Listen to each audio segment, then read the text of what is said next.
Varmt välkomna till dagens dubbelklick. Dubbelklick 229. Kollade det precis här innan vi gick live. Idag har vi en Smarta Häng-special. Vi har en fullspäckad livestream kan jag säga. Vi kommer ha massor med gäster. Det ser ni redan här nu. Vi kommer att alldeles strax byta över till engelska.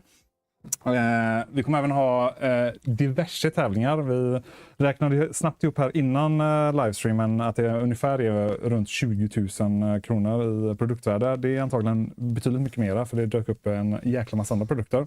Så vi kommer, det finns produkter, vi kommer gå igenom det.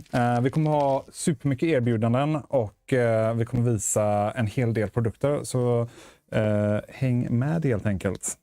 Namnskyltar, ja men det kommer. Vi kommer presentera det här. I'm actually gonna switch over to English and introduce you guys. Let's start off with you. Who are you and where do you work? Well, my name is Gustav and I am the country manager, head of Relink for the Nordic region. Yeah. So look after everything Relink related since about a year and a half. Year and a half, yeah. And what do you do like day to day? What's your like... Well, sales. Except being at the live stream at Inet. Yeah, exactly. Well, it's basically, when I started, we didn't really have any sort of presence in the retail area in the Nordics. So what I've been doing for a year and a half is to make sure that our products are being sold across you guys and all of your business friends. Yeah, all right, nice. And you are? I'm Dennis. Dennis? Yeah, and yes, thank you for inviting me here. I am coming from Shelly, so I saw on the screen that at least some people knows a bit about Shelly. So I live in Denmark, and that's why we're speaking English. I think we could do it in Danish. That would fit me that would be much interesting. Better. Yeah. Yeah, I think that would be interesting. I think we did actually try that once, but it got some backfire from the chat actually. So I think we're gonna do English actually. Yeah, and. As well, yeah, we can see we're already getting some questions in English. So yeah, we'll speak English this live stream chat. So if you have any questions, just do it in English. If you're uncomfortable with that, do it in Swedish, and I'll just translate it.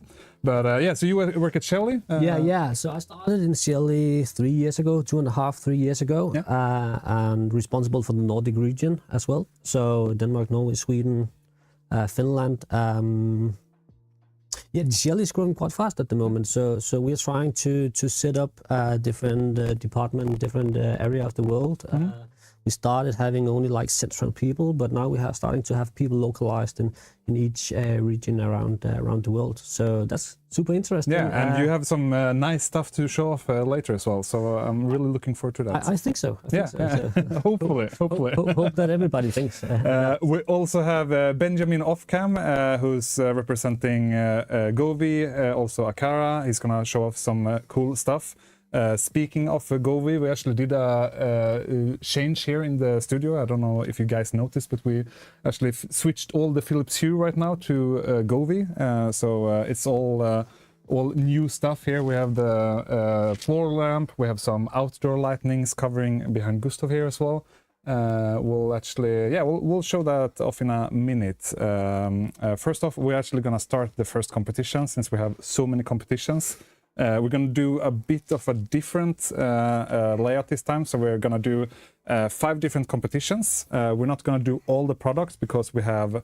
I keep on looking over here, guys, but it's just so many... It's a pile, isn't it? Yeah, it's the pile. There's like super nice cameras from Relink. There's Home Assistant Pro. We do have some Govi as well. We have a super nice giveaway bag from... Shelly as well, some really nice stuff in here. I saw, amongst other stuff, wall display, for example. There's a lot of stuff. But we'll start the first competition, which is going to be a Home Assistant package with a different kind of different stuff. I'll put them here. And then we'll do like, we'll announce one product at a time, but we will do a bunch of products off cam, because otherwise the whole live stream would basically be one big giveaway live stream, and I think It's like that's Bingolotto. more or less. Yeah. We actually do have like on Black Friday we do have like a big live stream. It's usually 8 hours long. It tends to go a little bit towards Bingolotto at the end. Like it's so many giveaways, and we have like I say it because of copyright, but we there's one part that's we draw some it's very close to Bingolotto. Let's put it like that. So let's moderators, if you can give out the link of the first competition, which is going to be the Home Assistant kit, and then we'll go from there on, and we'll try and cover as much as products as possible. As usual, chat, if you have any questions, please feel free to ask them, and we'll do our best to answer them. As we said, we have Shelly here, we have Reallink, Govi, Akara.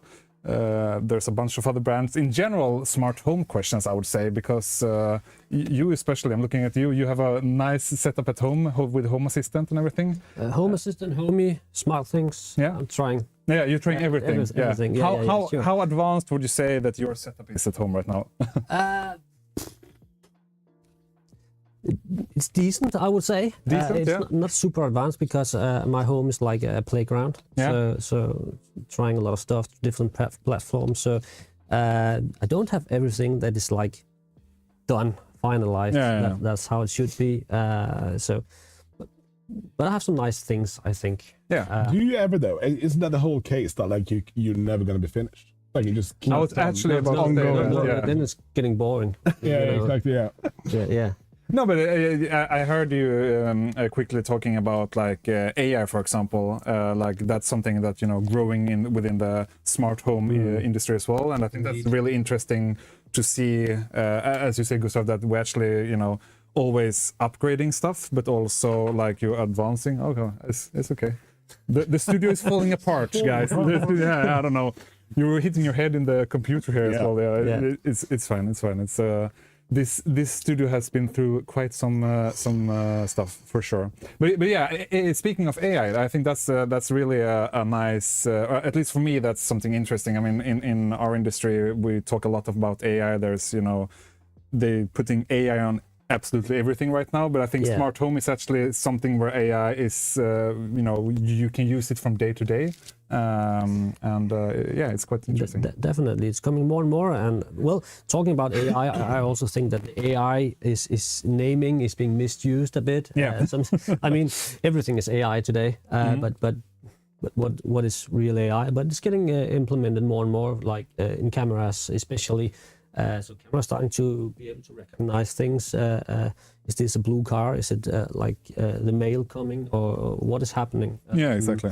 But also for Shelly, we work a lot towards more AI. So your home is learning more and more, telling if you forgot to turn off the lights, because it knows that normally you don't have your lights turned on at this time of the day. So a lot is happening, and I believe in the very near future, your smart home can suggest automations for you based on your usage of your home. Yeah, that's amazing. That's really cool, actually. Speaking of, we did get a question in regards to what protocol do you mostly use? Like, what is the most protocol that you use? And then I would also like to ask, where do you think we're going with Matter? Is Matter going to be the future, or is it still a little bit? That's a good question. So are you asking for my personal opinion? Yeah. All right. You're, or you're professional. I mean, just in general. Anyone in the studio. So I used to be a big Zigbee user back in the days personally. So I had my home completely filled up with Zigbee, and Zigbee is definitely a leading technology. 2.4 gigahertz mesh system that repeats and strengthens the signal of your devices. Still a great technology, but after I switched to Shelly, I of course replaced everything in my house with Wi-Fi devices. And we are using Wi-Fi devices at Shelly as our main technology. We have different technologies. Yeah. But the benefit of Wi-Fi is that you don't have any limitations due to the Zigbee standard or the Bluetooth standard or something like that. So we can put so much extra stuff inside our devices that you normally don't have. So we have scripting engine built in our devices. So if you want to, you can make your own Java scripting directly on devices. Oh, that's really cool. We have built-in access points. We have built-in web servers, so you can, like, they kind of have their own built-in gateway. So they remember your sunrise, sunset, your scheduling, everything like that. Very often, if you use a Zigbee system or a Z-Wave system or something like that, you need a gateway. And if that gateway breaks down, everything is down. I know you can make some Zigbee groups that works locally and stuff like that, but the most part of your house will break down, and that's why we love the Wi-Fi technology. With that said, there are pros and cons about everything, definitely. With the Wi-Fi system, you need a decent router and Wi-Fi system, of course. I normally say you'll be happy about that anyway, so please install a decent amount of access points, secure a good Wi-Fi connectivity. So right now I have approximately 100 Wi-Fi devices connected in my own house. 100? Something like that, yeah. What router do you use? I use the Unify system. Yeah. Nice system, very reliable, stable, and you get a lot of flexibility. So. Yeah, I actually quite recently switched over to that one and did a separate networks for Internet of Things and the main network. Had a lot of troubles, but once it was done with, I was very happy about it for sure. So I'm actually thinking that I'm gonna switch over to you, Benjamin, joining you, and we're gonna go through some products, and then we'll speak some more smart home stuff. So yeah, I'm gonna actually forgot where I put my tablet. It's somewhere around here, but it's over here. Oh, it's over there. That's perfect. Yeah, knew I put it somewhere. Nice. Have that one. So, hello. Hello. And soon we'll welcome you to the live stream as soon as I unlock my tablet here. For some reason, the connection got lost. That's perfect. All the stuff that happens live that you don't want to happen. Let's see. There we go. Perfect. Hello. Welcome to the live stream. Thank you. Benjamin, tell me about yourself. Where do you work and who are you? So I actually represent several brands of the brands that are here today. Yeah. Because I co-own a company that actually distributes smart home in the Nordics. Yeah. So our job is to actually find the brands that we think is going to be cool in the future, bring them to the retailers in the Nordics. So and then we stock them in our warehouse. We help the retailer sell it, such as Inet, for example, and then we represent the brands as well in the Nordics. Exactly. So just in brief, what our idea is that smart home is not just one brand. It's a unification of several brands. Yeah, exactly. And that's what we are working on, and to bring out an assortment to customers where they can mix whatever they like in the platform they like. So today I'm representing Akara, which we distribute, Govi. We also distribute Shelly, so also work a lot with Dennis. Homey as well, and so we have a list of 10, 12 brands that we currently have and go out and try to get customers to buy. Yeah. Nice. Yeah. And you have a lot of stuff here in front of us. Yes. It was hard to pick what to bring, actually. Yes, you brought everything. Yeah. It's the same with the lights. Also Govi, the new. Exactly. What is it called? Rope light? It's called the neon rope light. Because it's actually more of a rope than it is a light strip. Yeah, so we're actually gonna show that later. Yeah. But it was. We used to have the hue gradient here before, actually, but this one fits. I would say very much better. Don't wanna down talk anyone, but it was really easy install, and it goes very well with the Elgato sound panels here. I have to say. It's, and I mean, I'm not gonna talk any products down because I use Philips Hue a lot of my house. But Govi is very strong in especially within the entertainment lighting, and that's where I find them actually better than Hue. So for example, these ones, they're fully flexible, so you can actually use these mounts. You can't probably see them on the camera, but there's mounts in every corner so you can bend it in any way. Yeah. I was trying out the different. There's like we'll see if I can show you guys that later on the website. But there's basically 2 different mount pads, or 3, I guess, with the screws as well. But there is like a metal piece that you can actually pre-bend, and then you can put the light between different points, and then you also have the obvious these little clips that you can either screw on or glue together. Yeah. We choose to glue it. Yeah, Also quite nice. Yeah, exactly. Yeah. I actually tried like this is wallpaper here, tapetserat, and actually tried to use like put a clip here and then remove it to see if it left any marks, and it didn't. So that's kind of nice. This is just me being very messy with old glue, so that's on me. But yeah, it worked very great. Yeah. In the app, you can even get like different shapes that are prepared. Yeah, I saw that. That was quite interesting. And it actually shows on the LED strip. Okay, so this area will be red because that's where you need to bend it. Oh, so it's that's very really clever and like guided in how you make different shapes. Yeah, I didn't have time to try that. I wanted to do it, and then I was like, I'll just go with the easy part. Yeah. But that's the beauty of it, right? And then also you can integrate it with all the other Gobi lights, for example. Synchronize it with your lights from the TV or exactly. That's music or whatever. In all of the products, there's microphone built in. So if you just enable it, it will tone to our voices. So that's also pretty cool. I think that light over there. I think you enabled it, that one. Yeah, exactly. I've been looking at that one. but for a Cara, because I'd say Gobi is more like the fun area of smart home, right? But a Cara is actually a whole system for your house. So it's very advanced.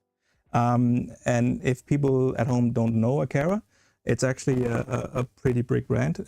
In China, they have 700 stores. Oh, really? And they have more than 1,000 different products. So imagine anything. They even have a smart toilet. Everything is connectable.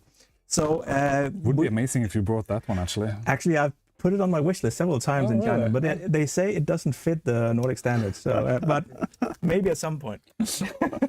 Don't want to know why. Because it would be cool, Gustav. That's why. So what they brought to the Nordics is around 70 SKUs at the time being, but they're expanding all the time. But they have everything. So, but what we're doing is they're selecting the right SKUs. They're getting them approved for the European Union, and getting them to fit, of course, our standards as well. So that's why we don't have all of them yet, but it's coming. There's all kinds of sensors and stuff that you could do with a Cara. So I tried to take 3 settings here. So one is the security solution over here, where you can build your own alarm system if you'd like. Here we're using a vibration sensor down here. So for example, if a window is broken, it will detect it. Also, if the door and window or window that you've mounted this on is open, you'll get an alarm. Pretty basic stuff. But something that you maybe if you have very short something today is quite expensive. And actually the most important part about alarm system is to scare the burglar away. So if this could help for some, there's no monthly subscription or anything like that. I was just about to ask, like, how locked down is it to the system? Is it like an own app, or how? That's the beauty of it, I'd say, and that's what I like about smart home. So here it's only a Cara solution, right? But you could build it with, mix it with Shelly devices, run it on a Homey or run it in Home Assistant, and then just pick the sensors you'd like. So a Cara has a mix of Wi-Fi and Zigbee and Thread in their lineup. And I particularly like their door and window sensor and also their temperature sensors because they're small and nicely designed. Quite cheap as well. Very small, actually. So I use them. But maybe I use, actually for thermostats, I use Taro. And for other stuff, I use Shelly. So I think the beauty of it is to mix it. Exactly. The platforms, and of course, there's a doorbell here as well. If you click it, you'll be notified on your phone. You can see who's at the door. There's an indoor camera here as well. It actually double functions as a hub as well. All right. So the Zigbee devices, they require a hub to work. But the camera is also the Zigbee hub. Oh, right. And actually, they have built that in many of their products. I was just about to ask, like, is there a particular lineup with the products that has the hub built in, or is it just? It's very easy actually. All of the products that are called something with hub. Has a built-in hub, right? Makes sense. So this is the camera hub, and then you have the hub M3 over here. So, but every product that includes a hub is called hub as well. All right, but it can double function as something. Yeah, exactly. Yeah. It doesn't need to be just a hub. It can Exactly, and that's actually in many cases the issue for people. They think, oh, I need a hub for that. I need a hub for that. Now I have 6 hubs in my cupboard. Yeah. But here it also works as a camera. Right, so it's a camera and a hub. Yeah. You only pay one. Now we actually got one person here. It says almost all of my devices are Aqara. Only the lights are from a different brand. Oh, yeah, makes sense. I mean, that's the beauty of smart home, that you can, like you said, you can mix it. Chat. How much of you guys are using Aqara or generally home smart home stuff? You know, it's. It seems like that was the problem for me when I moved into my house. Like, start using smart home stuff to get to, you know, like, where should I start? You know, I actually started with the Home Assistant. In one way, in one way good, in one way bad. It was very complicated, but yeah, it was kind of fun to, you know, start, you know, just doing your own stuff and like, what should I use it for? So yeah, but we come a long way from then. Just like 5 years ago, I would say it's been like an enormous change. It's so much easier. It's actually insane. Of course, the more sensors you have, the more things you can play around with and make what you actually want, right? Yeah. But I think actually that's a huge part of the how to get a smart home is the ideas of what you want to optimize. Yeah, exactly. Right? Yeah. You need the use case to make it worthwhile. Right? Yeah. And that's very dependent on who you are and what you think is nice. Yeah, and also where you live and, you know, like what kind of home you have. Exactly. Yeah. Yeah, it's amazing. I see a bunch of people using. Well, obviously Hue, and we have Homey, Aqara, Nedis, Shelly, Ring, Sonoff. Yeah, it's a bunch of different stuff. And again, that's what I like about smart home. That you can pick what you'd like and mix it. Yeah, exactly. You don't need to stay in one platform, right? Yeah. So over here we have the an example of an energy solution. Mm-hmm. So this is the Aqara thermostat, radiator thermostat. So if you have radiator heating, it could also be that you have floor heating. Then we have a relay installed here, and it's just like a screen saying the temperature here, right? But it's holding on to, I think it's about 21 degrees Celsius. It's this is in Fahrenheit, that's why it says 70. Ah, right, yeah. But the idea, what we want to show here is that, for example, when the door opens, so it's not just for the security, but when the door opens, you also get the heat to turn off. So for example, on a window, I use it at home with my thermostats. When I open the window to, get some wind in, the radiator turns off. As soon as I close it again, the radiator enables to the temperature I had before. That's cool. It's a simple thing. And some of the thermostats can do it themselves by trying to figure out if the window is open by the amount of energy being removed from the radiator. But it's not always 100%. So I use this solution at home instead, because then it's 100%. Every time a kid opens a window, it shows off. Then it's like... Exactly. There's also actually a really, really cool product down here. It's called the FP2 presence sensor. And essentially it detects presence, but you might think it's just like a regular motion sensor, but actually it's a radar. So it's called a millimeter wave radar system, which is like the newest technology. A lot of brands are coming with these now, but this is a really cool one because it, for example, sitting in the toilet, right? I mean, if you're sitting too still, I think we all know that the lights turns off. Definitely. Exactly. I have the same problem. Exactly. You know it. And with the presence sensor, though, the mere heartbeat is enough for you for it to see you there. So even though you're completely still, it will notice that you're there. And also it can count people in the room. So for example, right now it knows that there's 2 guys sitting over there in the sofas. And I could create automations depending on how many people was there. It could be that you have it in a room where there's both a kitchen and a living room. So if you go to the kitchen, the kitchen lights turn on. You go to the living room lights turn on. So that's really clever. But it also has a lot of other functions. It's kind of interesting you're talking about the whole sensor stuff, because there's a big YouTube video about this on Linus Tech Tips, actually, where he basically talks about this problem. I think he has like some built-in sensor inside the buttons of his light switches, basically. And one of the problems used was, I think, the whole video is like 30 minutes long. But basically the problem was that having that sensor was it was not enough for him to activate whether it was bathroom or whatever. So yeah, that's amazing actually. Yeah, I had no idea it even existed. No, I think many people are reacting like that. And actually also one of the cases I think is also completely overlooked, and that's what we're trying to help with. Yeah. Is if you install it in your ceiling, for example, it can detect if somebody falls. Oh. So imagine it for elder care. Yeah. You don't have to, have a camera looking at your grandma maybe. Yeah, no. A lot of elderly people have issues with falling. But here it will detect and alert you that somebody has fallen. Oh. So also another really clever use case of the presence sensor, because it doesn't include a camera that can be privacy issues in terms of that, right? So really a nice product as well. The function that is here set up here is that actually when you come closer to the system here, the fan starts. It's just to show showcase that it sees you, right? Something has to be something has to happen. Yeah. exactly. And the final thing I brought is their door lock. So this is also an area where I think a lot of people maybe know the Yale Doorman or similar solutions, but it's actually quite a big installation project for DIYers. Yeah, definitely. Yeah. So this is a do-it-yourself solution that Akara made. This is the outside unit, which is mounted instead of your regular cylinder on the inside.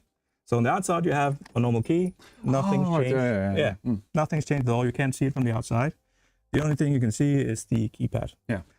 On the inside, it's just a knob that is connected to your cylinder and can turn the lock for you. Yeah. So it's a very simple, easy to install solution.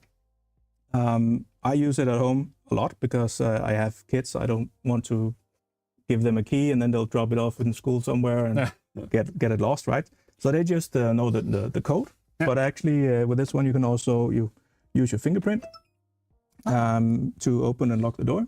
You can also use your iPhone. It has Apple Home keys, or NFC tags, or of course a keypad, right? So there's a lot of ways to unlock the door, and then you're free of keys. Yeah. So this is also a very nice thing. I do like the whole idea of not changing the whole lock as well. It's becoming like a big project. Also the fact that we're actually using this solution in our I'm not sure of the translation, common room, föreningslokal. Basically because it's also a shelter, so it needs to have, you have to have the fallback of a regular key as well. Yes. So that's amazing to be able to, do the smart home, but also in crisis time you have the normal stuff. So. Exactly, and also, I mean, it's also in terms of insurance, it's a good thing because you're not changing the cylinder, the lock system itself from the outside. Nothing's changed, so you won't have issues with security companies saying that this is not a valid lock because you haven't changed the lock itself. Yeah, so exactly. Also a very important part of these. But this is just some of the things Akara have. They also have displays for the walls. They have wall switches. They have they have a complete entire smart home. But this is what I thought would be interesting to bring today. But I don't know if you have any questions at all in terms of... There was a funny question. I don't know how it applies, especially on this product. It would be a problem in general, I think. But what is the backup solution if the keyhole is destroyed and the keypad is out of battery? I don't know. I guess like it would be a problem if the keyhole is destroyed in general. But that's actually why I do prefer these locks over the one that you change the whole thing, because you actually there's a full back, like you can always use the key if it runs off battery or whatever. But, I think for the I'm not 100% sure. I don't sell Yale Doorman, so maybe I'm wrong. But I think there is like a security function where you can actually connect a 9-volt battery from the outside. So if it's completely dead of power, you can still access it.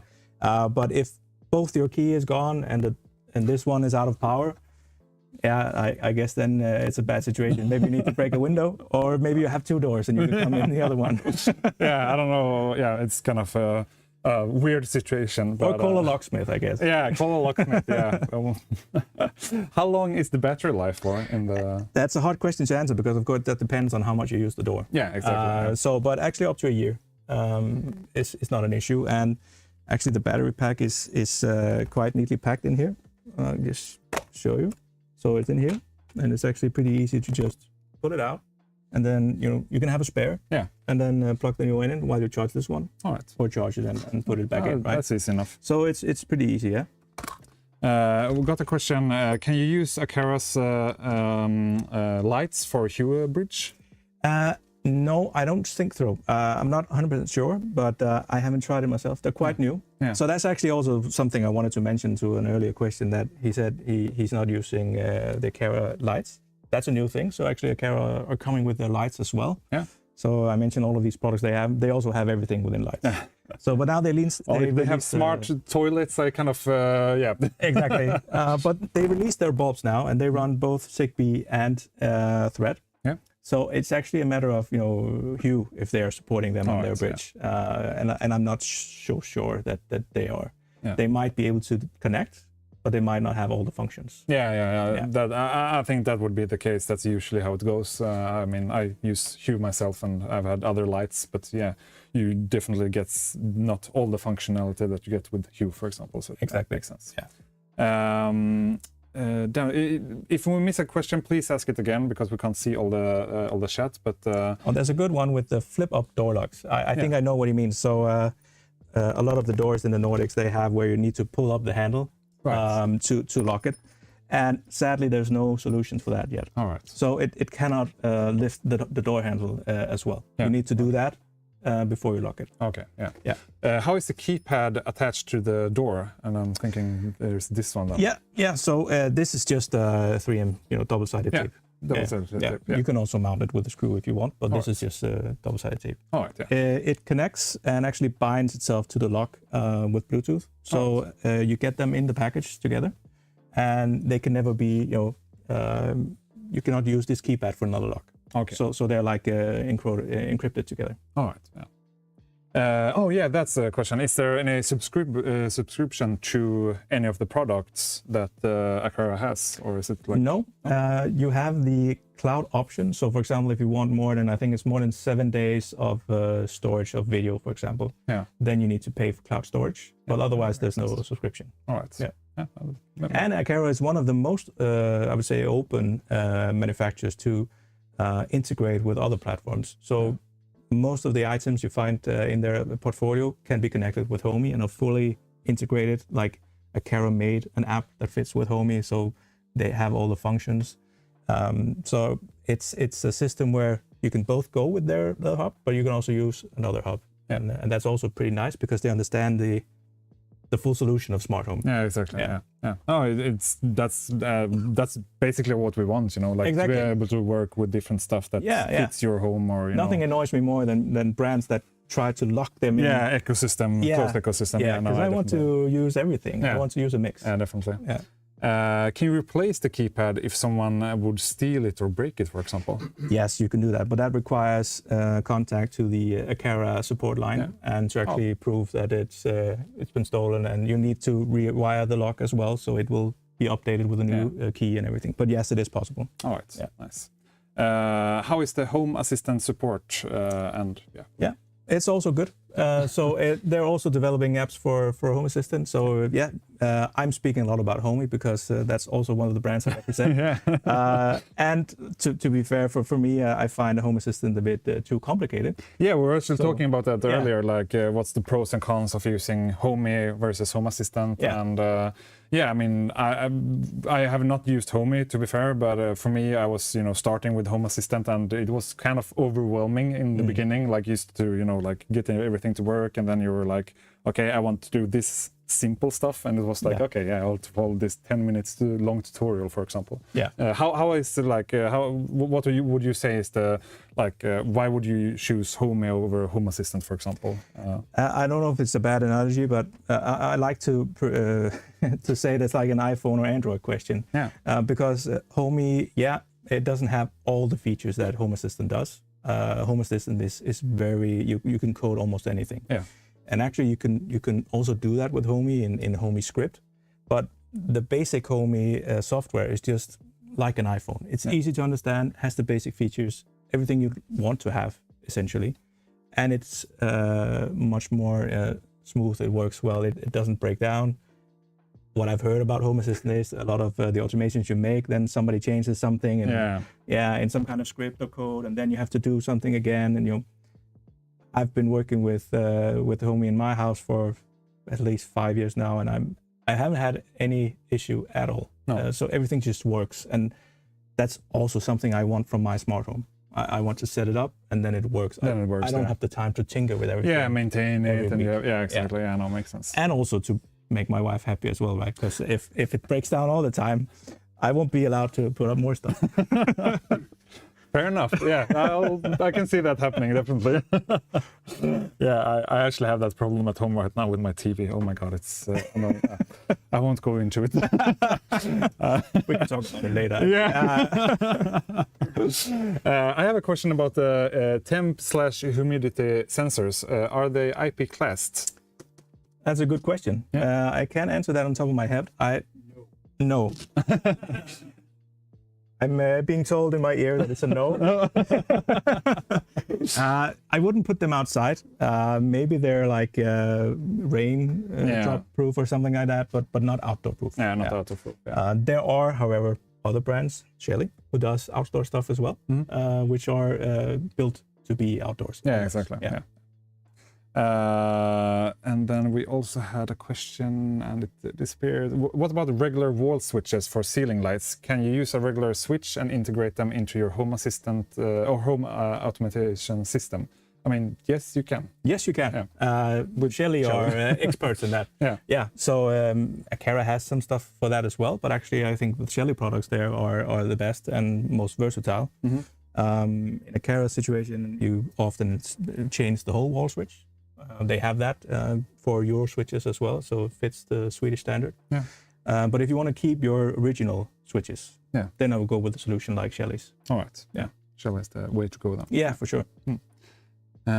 All right. Do we have any more questions about Akara that we have missed? I think we did miss some. Yeah. Is my Akara wave sensor broken, or should I use that? My lights goes off with it sitting at my PC right in front of me. You said it reacts to the heartbeat. Yeah. Maybe it's not broken, but maybe you need to what's it called? When you set it up, it kind of reacts to the environment you're in. Yeah. It learns where are the walls. So if he has moved the sensor from the place where he originally installed it, there could be something there. All right. Is that like a calibration feature? Exactly, calibration. Yeah. So maybe calibrate it again. Yeah.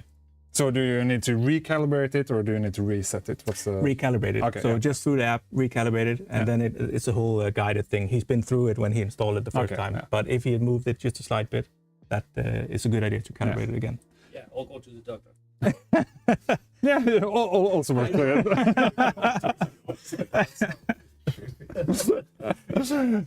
Do these products need internet access? There's a market for people who don't want their smart home in tech cloud with internet access. That's a good question. Some of the products can be used locally, but if you really want the smart features, you need the cloud, you need the hub, you need to connect it to the internet. And then I guess it's a matter of, do you want to, maybe give some of your privacy out to do you trust the brands? Yeah, exactly. That's a longer discussion, I think. There are brands out there. We also represent a brand called Eve. I think there's also offers on that today. They are fully focused on this part, so there's no cloud, there's no internet access. It's just local. All right, that's interesting. So some brands are focusing on that. I'm not personally that worried. I don't have anything to hide, so to say. But I mean, in some parts maybe I am anyway, because I wouldn't have like an indoor camera, for example. That for me, that's like crossing. And that's the beauty of it. Like, I mean, I knew we would at some point get into this discussion, and I think the short answer is you decide for yourself. Really, yes. Like, I mean. There is like so much you can do. There's so much you can't do with the internet. I mean, you really have to decide for yourself. Like, do you want some certain functionalities, or do you want to skip them? You know, there's like so much. Do your own research. It's too hard for us to give that answer, I would say. I mean, it's like. But a good example is actually the lock here, right? So I mean, this works with nothing else. You can go home and install it. You can use it via Bluetooth or the keypad or whatever. Doesn't require any internet access. You can set it up locally. But for example, if you want to be able to give your sister a key because she needs to go into your house and get something, or you're renovating and you need to give keys to people coming in and out, then you can only do it through the web interface. Then you need a hub so you can go on the internet. So it enables more functions that you'd actually like, and then it's up to you to decide if you want to. But I like that you can actually have the possibilities, like you can choose yourself. Exactly. That's definitely nice in my case. We had a lot of questions in regards to offers / drops. Yes, there will be offers on products. It will be around 6:30. So in about 1 hour, we'll have the drops coming live, and it will be all the drops at the same time. And we'll do competitions during the whole evening, basically. There's a lot of competitions going on.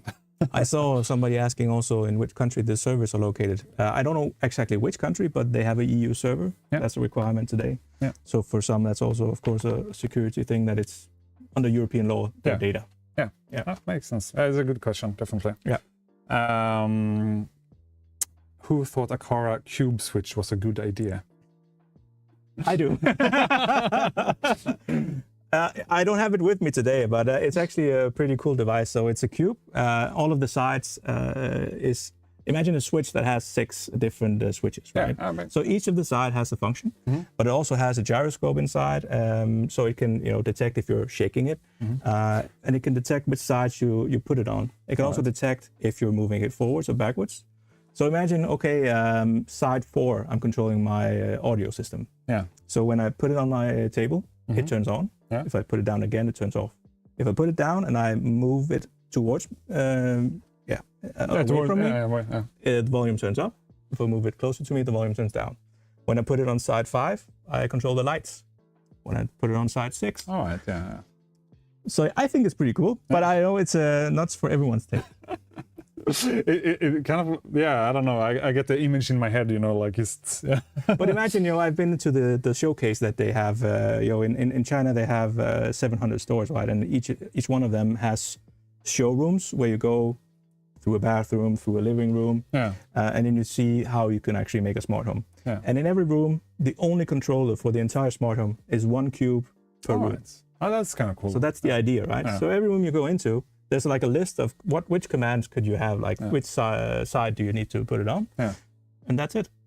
Yeah, fair enough. I mean, if it's that easy and that, I guess it's also a matter of like we are so used to the idea on using, for example, wall switches that it's you have to like relearn yourself on how to use different stuff in the smart home. So I mean, it's obviously that as well.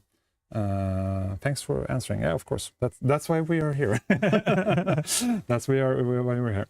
I only want to use local connected devices with Home Assistant. I don't want internet requirements. There was not really a question there, but that's definitely possible with the Home Assistant. So that's no worries. And there we have the Akara Cube in the chat as well, if you want to go and check it out on the website. Nice. How much would it have cost if I would remake my whole home maximum with the smart home? That's impossible for us to answer. That depends on how big, how wild you're going. You'll never be done. Yeah, that's the problem. I think. I mean, I have a smaller house, and I only did the Lightning. I did Philips Hue, which is a bit more expensive than other brands, but I think I used in smart home Lightnings. I've spent over.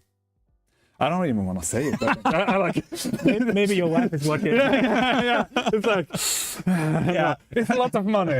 With the outdoor, the outdoor part was actually the most expensive one. I think some of the lights were, just one light was like 5,000 SEK or something like that. I think it was around 20,000 SEK for the whole.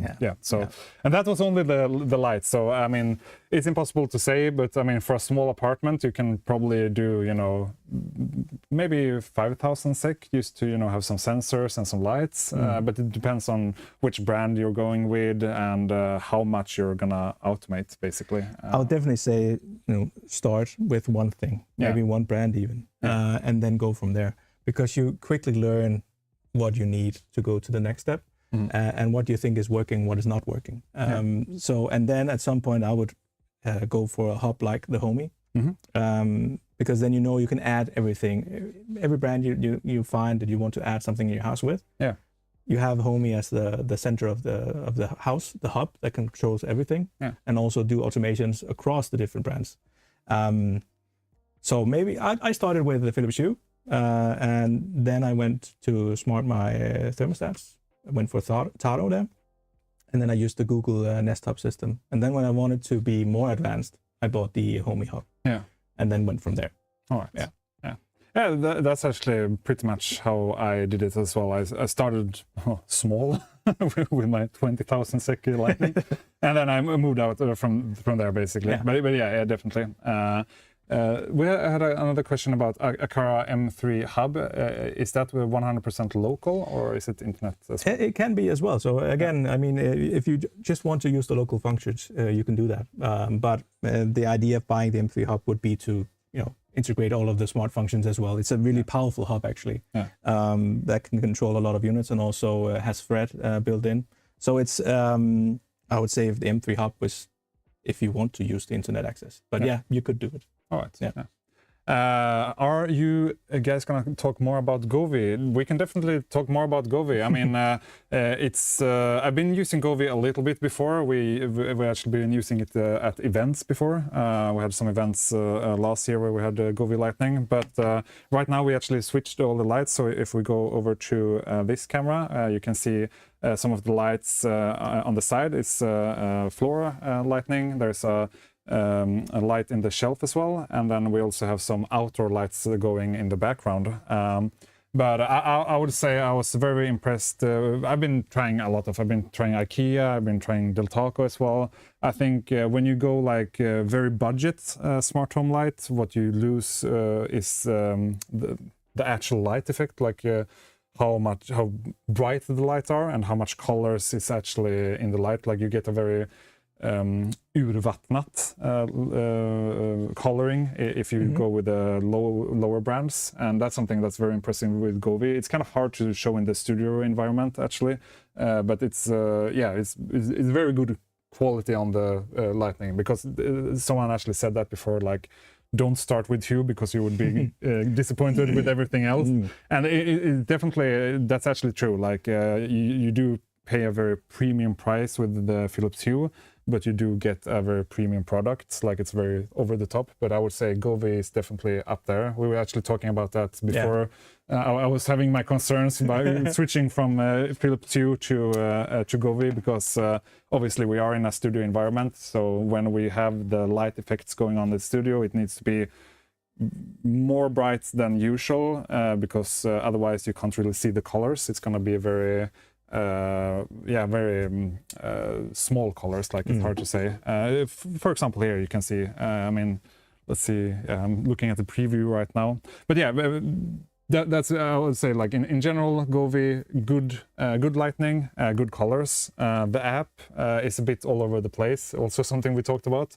I kind of like it, to be honest. I have to say, like, with Philips Hue, you're very closed down. You can't really customize that much. With Govee, you can definitely go a bit wild and crazy. You can control everything. I just put this one in. This is just the default, like, lightning mode, rainbow or whatever. But you can, use different zones. You can draw with your fingers. You can do a lot of fun stuff. I haven't really experimented that much, but and there's a lot to experience. I think that's maybe some people surprised when they open the app, right? There's so many possibilities. So that's what maybe generates a bit of a wow effect. Exactly, where to start, right?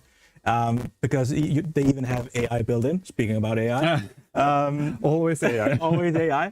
So, for example, they have different products where you can synchronize the light and make different images. So you can, for example, tell it to make an image of Batman fighting Superman, and it will create an AI image that you can throw up on your lights and then be synchronized, right? So some of it is maybe a bit of a gimmick, but the core product, as you said, it's a really nice quality product in terms of also the price you pay. So it's always lower price than Hue, but in my perspective, better colors, more lumens, so more light coming out of it. Exactly.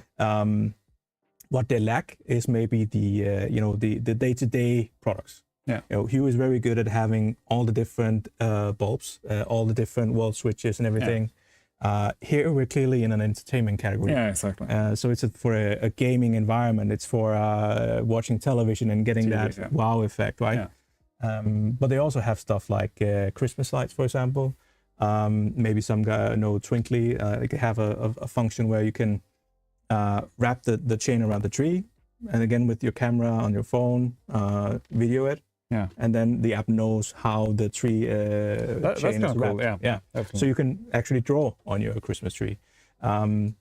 Also, you can, as we also discussed a bit, you can synchronize it with music, with the TV. That's one of their actually core products. They have like a camera you sit on top of your television, and the lenses are looking towards your screen, and then it replicates whatever you're seeing on your monitor. And it's a relatively cheap solution to set up compared to other solutions where you might have a box to synchronize things. Yeah, exactly. Yeah. They also have that solution, but it depends on what you'd like, right? Some don't like the camera sitting on top of the TV. Yeah, fair enough. But it's maybe a quarter of the price. Yeah, exactly. That makes sense. So, but also a brand that is very fastly growing here, and I think we'll see a lot more to it in the next coming years. A huge brand in the US, and now they're looking at the European. All right. Yeah. Oh, that's nice. Why are you looking at Europe? Well, I think there's many reasons. One of them is that the American market, it might be tough right now. I think that's why you're asking, right? No, but they have been having their eyes on Europe for quite some time. We started with Govee almost 3 years ago. But yeah, the US market was where they started. And they have some of their lights which are, I would say, very American. Yeah. For example, spotlights, which you put outside of your house. They have 60-meter chains where you put them all the way around your house, and then with full colors, right? And I don't think we've ever sold. I think we've sold 10 in the Nordics, but they're selling thousands in the US. And that's the thing; they want all of their house lit up, right? Yeah, exactly. Yeah. They're more open to this stuff than we are in the Nordics. I think we're a bit boring there in that point. Speaking of, I did actually see the curtain, the light curtain from Govee. Here in Gothenburg. I was like, oh, damn, I was like, holy shit, seeing it out in the wild. Exactly. Did they really do that? David, we did have some question about Govee. Please ask them again. I actually lost it in the chat, but yeah, that's the rundown of Govee, and like I said, we've switched over. It was about Elgato, right? So if you can use Govee with Elgato, there is an app on Elgato. I did not have time to actually try it out, so I can't say if it actually works. It's not the official app, but as far as I could see, you can switch scenes, you can turn off and on lights, so it should work with the Stream Deck, for example, that I'm using right now. But I didn't have time to actually go more in depth than that, so you'll have to check it out on Elgato Marketplace, where you can see the functionality and everything, so should work. But they are working on a lot of these integrations as well. I know they have for Razer and Corsair already, so you can use it with their keyboards and mice and everything. The ecosystem. Exactly. That's really nice. All of their newest products are Matter enabled as well. So they're also very good at trying to open up to everyone. Yeah. That's actually really nice. Can the sound sync Govee work with just voice talking? Do I need something else, or just the light itself? Well, speaking of, we're actually, again, the light in the shelf is actually on syncing mode right now, with and this is picking up our voices, basically. So, and you can choose either to sync it with light or with your smartphone, for example. Exactly. And all of them, I think, pretty much all of the assortment is included, like in the actual power supply. I don't know if you can show it here, but it's there's like a microphone built into the controller where you also turn it on. Oh, right. So most of the devices at least have it already built in. Nice. Let's see here. The car lock, it doesn't show from the outside, which I consider a safety feature for sure. But if I have the keypad taped onto the outside, it reveals that I have electronics that can be hacked. can I bring the keypad with me for extra safety to hide that I have electronic lock on the inside?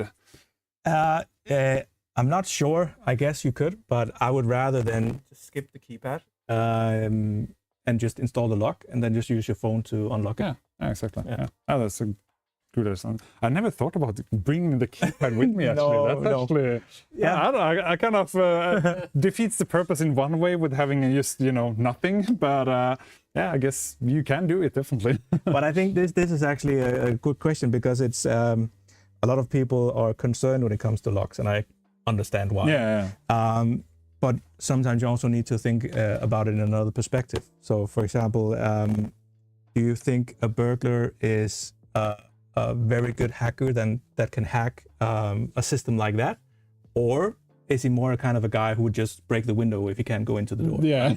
So I mean, the burglar will come in if he wants to. Yeah. I don't think it's the genius hackers going around there, and they really need to know their stuff to get through a system like that. Yeah, exactly.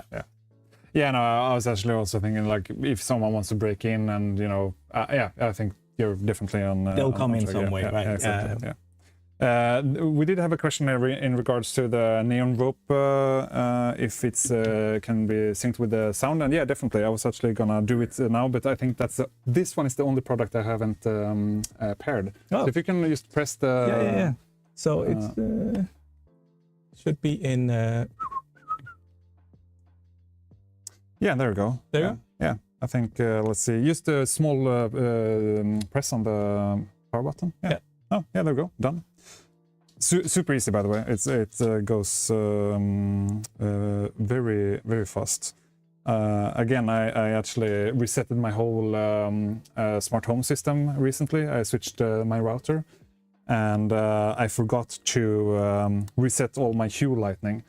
That was a pain in the butt, let me tell you. I did after many Googles and whatever, realize that there was an easy way to actually reset it. But first, it suggested that I turned on and turned off the light like 7 times or something to reset the bulb. Yeah. And I have like 80 lights or something. I was like, this is gonna take the whole weekend. Forever. Yeah, I was like, oh my God, what have I done? You know, You have 2 bridges as well, right? If you have 80 lights? No, I only have You only have one? I only have one, and Okay. then the rest is actually on Bluetooth. Okay. But believe me, it becomes much more complicated with 2 bridges. So I have 2 bridges to control because I have like 100 devices. Yeah, I can't even imagine. Yeah, there was another. I can't remember how to do it, but oh yeah, you could actually scan the ID on each light, and then you can reset like 10 lights at a time. So that was Yeah, the serial codes. Yeah, the serial code. Yeah, it was still worked, but at least I didn't have to do the. So it was timing. It was like turn off for 3 seconds and turn on for 5 seconds, and then it was turn on for 2 seconds, and I was like, how the fuck am I gonna do this? But yeah. But then when it's set up, it works. So that's that's true. Yeah, definitely. Are there any settings to work with that kind of lock? How do you mean, Emil? Settings. Not sure about the question. Maybe automations. I don't know, but in terms. A question, 2 questions before it's him as well. I have a kind of lock where the bulb is out. You have to unlock the door. It goes. Yeah. I haven't tried it myself, but there is a function in here that is called something like hold latch. I think that's what he's talking about. So where it actually holds the latch in. So I'm pretty sure it actually can do that. Yeah. All right, so now we actually have synced the. Oh, that's going to be so annoying. But we have synced it now, so it's actually synced to music. Can't really say that our voices are music, but at least it's synced with the sound in this studio right now. But yeah, it's super easy. It comes with a bunch of features, and that's. I don't know. I kind of liked it, to be honest. Like I think in that regard. Philips Hue is very it just works, and there's like a really nice presets. But going on depth, if you want to do your own stuff, it's not the same really. So that's kind of But and everything here is Wi-Fi and Bluetooth as well. So exactly. Also the bulbs that Govi have. So it's not Zigbee. You don't need a hub first. So that's also a very key USP for Govi that you can buy one product. Yeah, exactly. Go from there. Yeah. And super easy to set up. I literally did this right now while talking. So really nice. And all right. That's an interesting question, actually. Which smart home product do you use the most, or do you value the most? I think there's two answers to that question, because there's one part of my smart home that's practical, and then there's one part that is fun. And I tend to like the fun part the most. But actually, the practical ones are the ones that you don't notice every day and just works. And for some reason, they should be the ones I like the most. But I have I have at home a candy cupboard. I think godis. Godis. And I had a kid who was very happy to go into that cupboard. So I installed a door and window sensor like that one. And every time the cupboard opens, my Google Nest Hub, so through Homey Pro, you can get it to speak. So it says, hey, are you allowed to go into the candy cupboard? And I also get a notification on my phone with a picture of the culprit, or the who's standing at the... Oh, right, yeah. So I mean, the burglar. Yes. And then where it went wrong was where I put in the alcohol as well. So now when the kids are asleep, so that was But that's I think that's one of those. I think it's most fun in my house. But other than that, I really like that my thermostat's always turning off when I open the windows. I know that I'm not putting a lot of heat out there. Yeah, exactly. It's wasting. Exactly, it's just waste. And then just the automated lights in all of my house. I changed all the wall switches, and everything is done flip shoe, and everything is motion censored. So I rarely ever touch a button. And if it's at nighttime, it's dim lights. If it's it's always in the right light setting, and I don't have to think about lights. It just follows me, and it shuts down where I leave. That's really nice, actually. Yeah, I have to agree. That's well, since I recently resetted my whole smart home, it's just chaos right now. That's the short answer. Nothing is working. You need to go home and fix it. Yeah. It's just like I've come to the this is good enough. I have my sensors working in the bathrooms and stuff like that. The lighting, but except for that, it's just like I'll do it some other day. That's where I'm right now, at least. But you also said you're using Home Assistant, right? I was until recently. Everything broke. I swear to God. I was like, because before I was using everything on the same network, and then I was like, okay, I'll do separate networks with Internet of Things and a little bit more secure and whatnot. Nothing worked. so I was like, okay, I'll just deal with this another day. But as soon as it's set up, it exactly. It works, right? It is one of the classical things that. It's not just to set it up and then it works forever. I think in my case it's also the fact that I've been building up this for the past 5 years, so I obviously have a lot of stuff and used to start clean and resets everything. That's gonna take some time. But if you're doing it if you're new to smart home and you're starting to set up things, then it's gonna be easier, obviously, because you're starting off with maybe maximum of 5 products, not 100 products that needs to work together. So that's always. And a key thing I want to mention maybe there is that if you're thinking about making your home smart, on the long term, it would benefit you to consider a bit the protocols you're using and how to expand your network. So for example, Zigbee devices is a good example. They have a pretty good range, but it would be a good idea if you want to, at some point expand throughout your house to actually place smart plugs, maybe each 3 or 5 meters, because they expand your network. Right. So everything that is connected with 230 volts is expanding your Zigbee network. And when you do that, when I then add a new door window sensor, which is battery powered and doesn't expand your network, then it talks through all the devices, like a mesh network. Until it reaches the hub. All right. So it's a good thing to consider, because if you mix too much of the different protocols, then you might have a bad network, which creates issues in your smart home. So maybe consider having. You need to find a good balance. But definitely. I think doing research before actually buying the products or deciding to, for example, start with Akara and go with that ecosystem, for example. Yeah, that's definitely a good advice. I would definitely agree with that. Let's see here. We did get some questions. I started with Hue 2016. That's the best smart home product I had.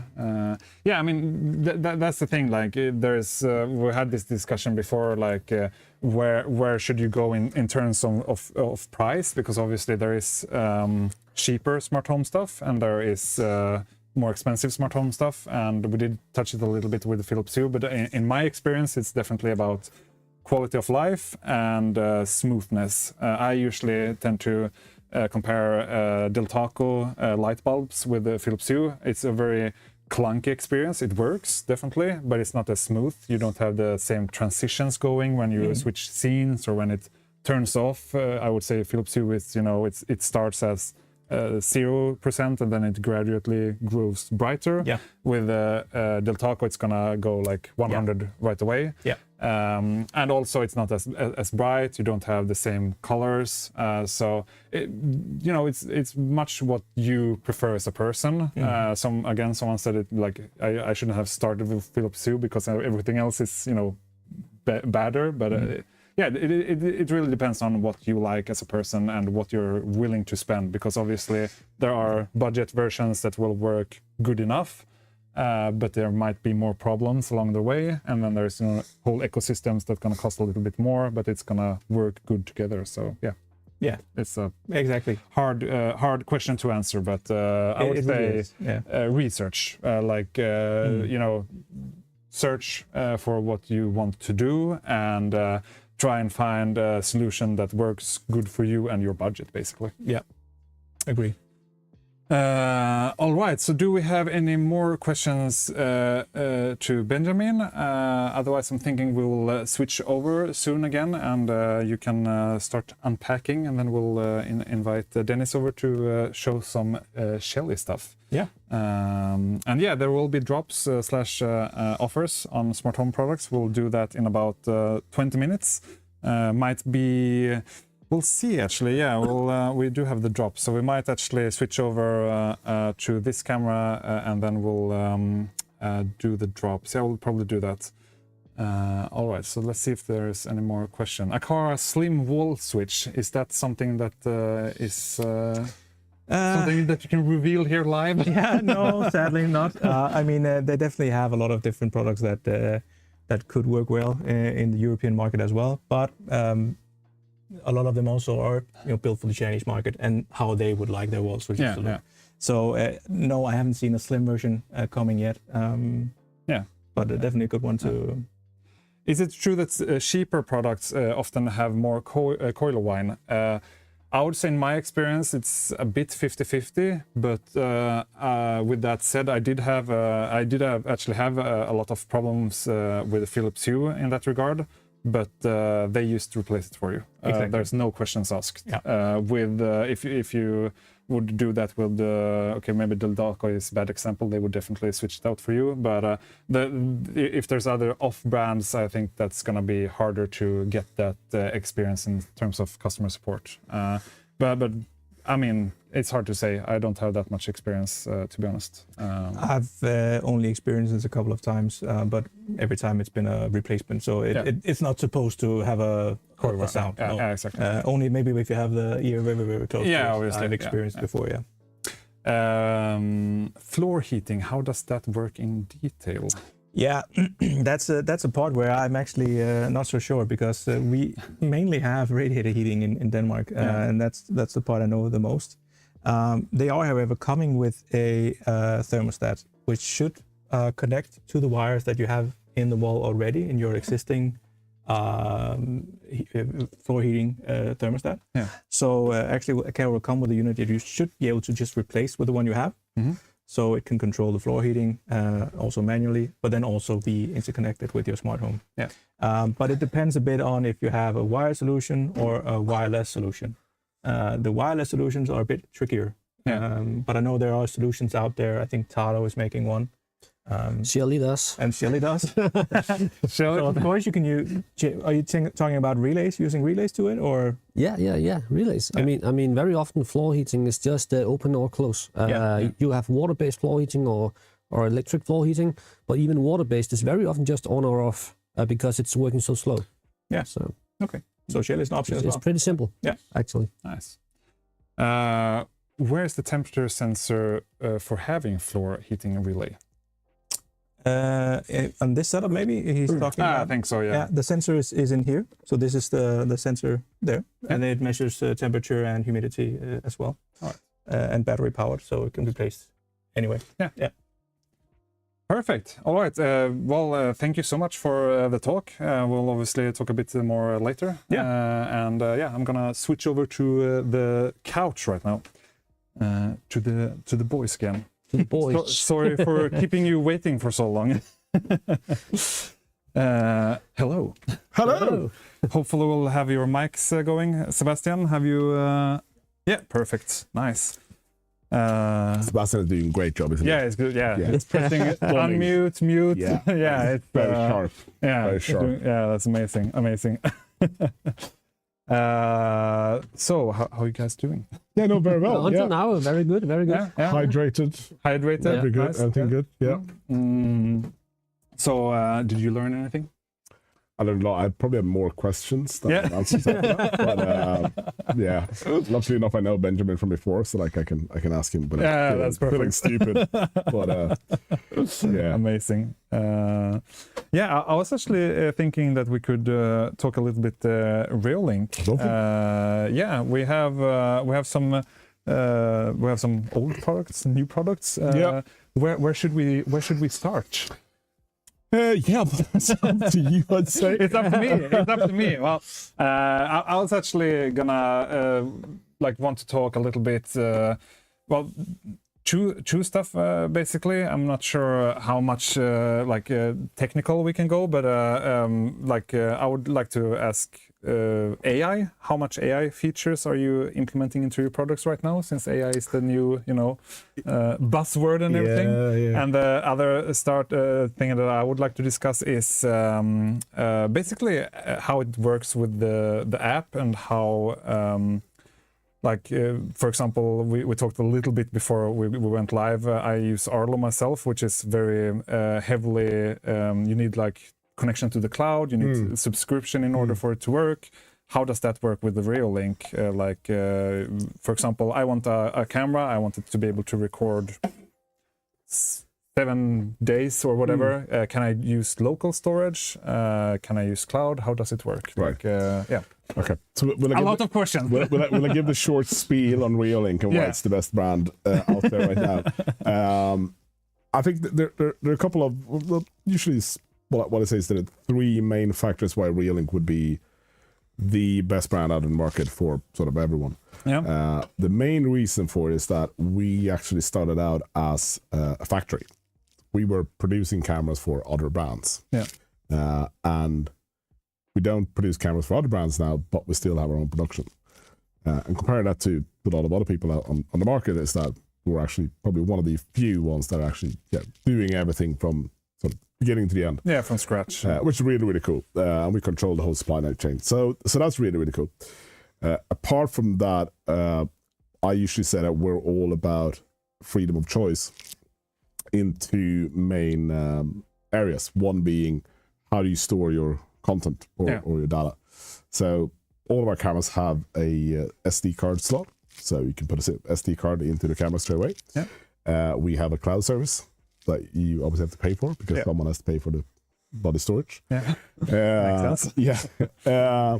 We have NVRs that you can connect your cameras to. And we have a hub, which is a little box with a SD card in it. So we're sort of like, okay, whatever you want to do, however you want to play it, it's there. You can do it. The same goes for how you want to connect it, right? So you have your Wi-Fi, you have your battery Wi-Fi, being DC powered or battery.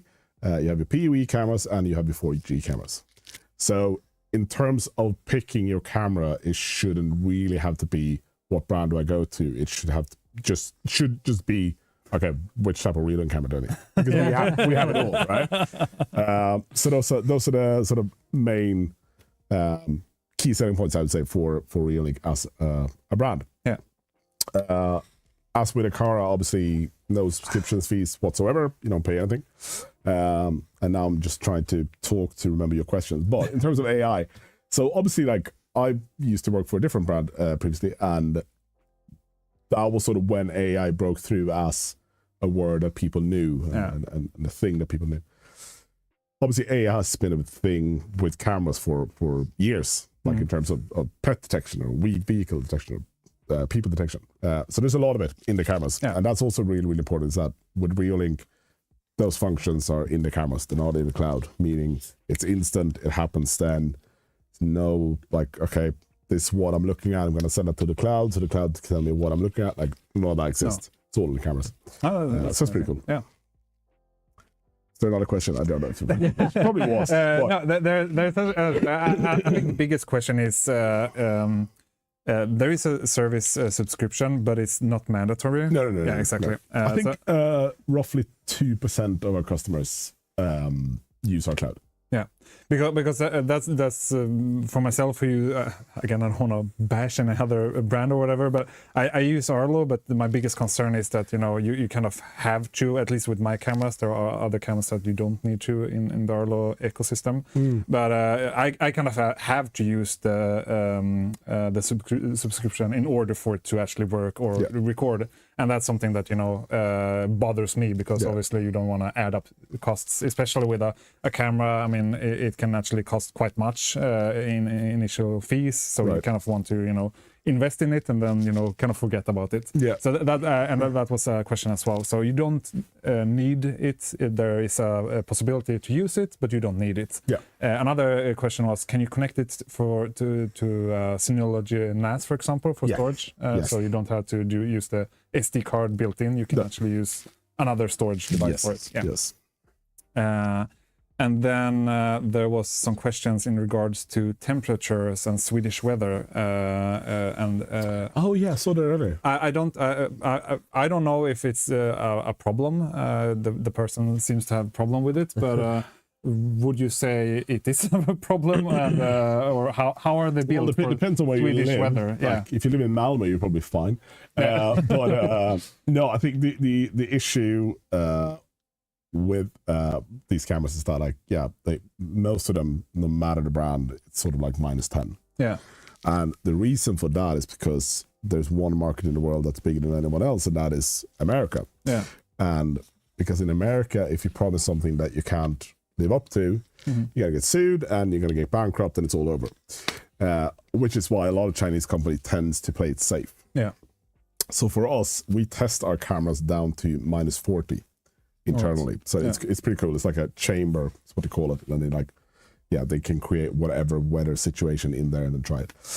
So what will get damaged though by lower than probably 20 is what I usually say is the battery. Yeah, because the battery is down like minus temperature, which we all know from cars and everything. But yeah, no, it definitely works below -10.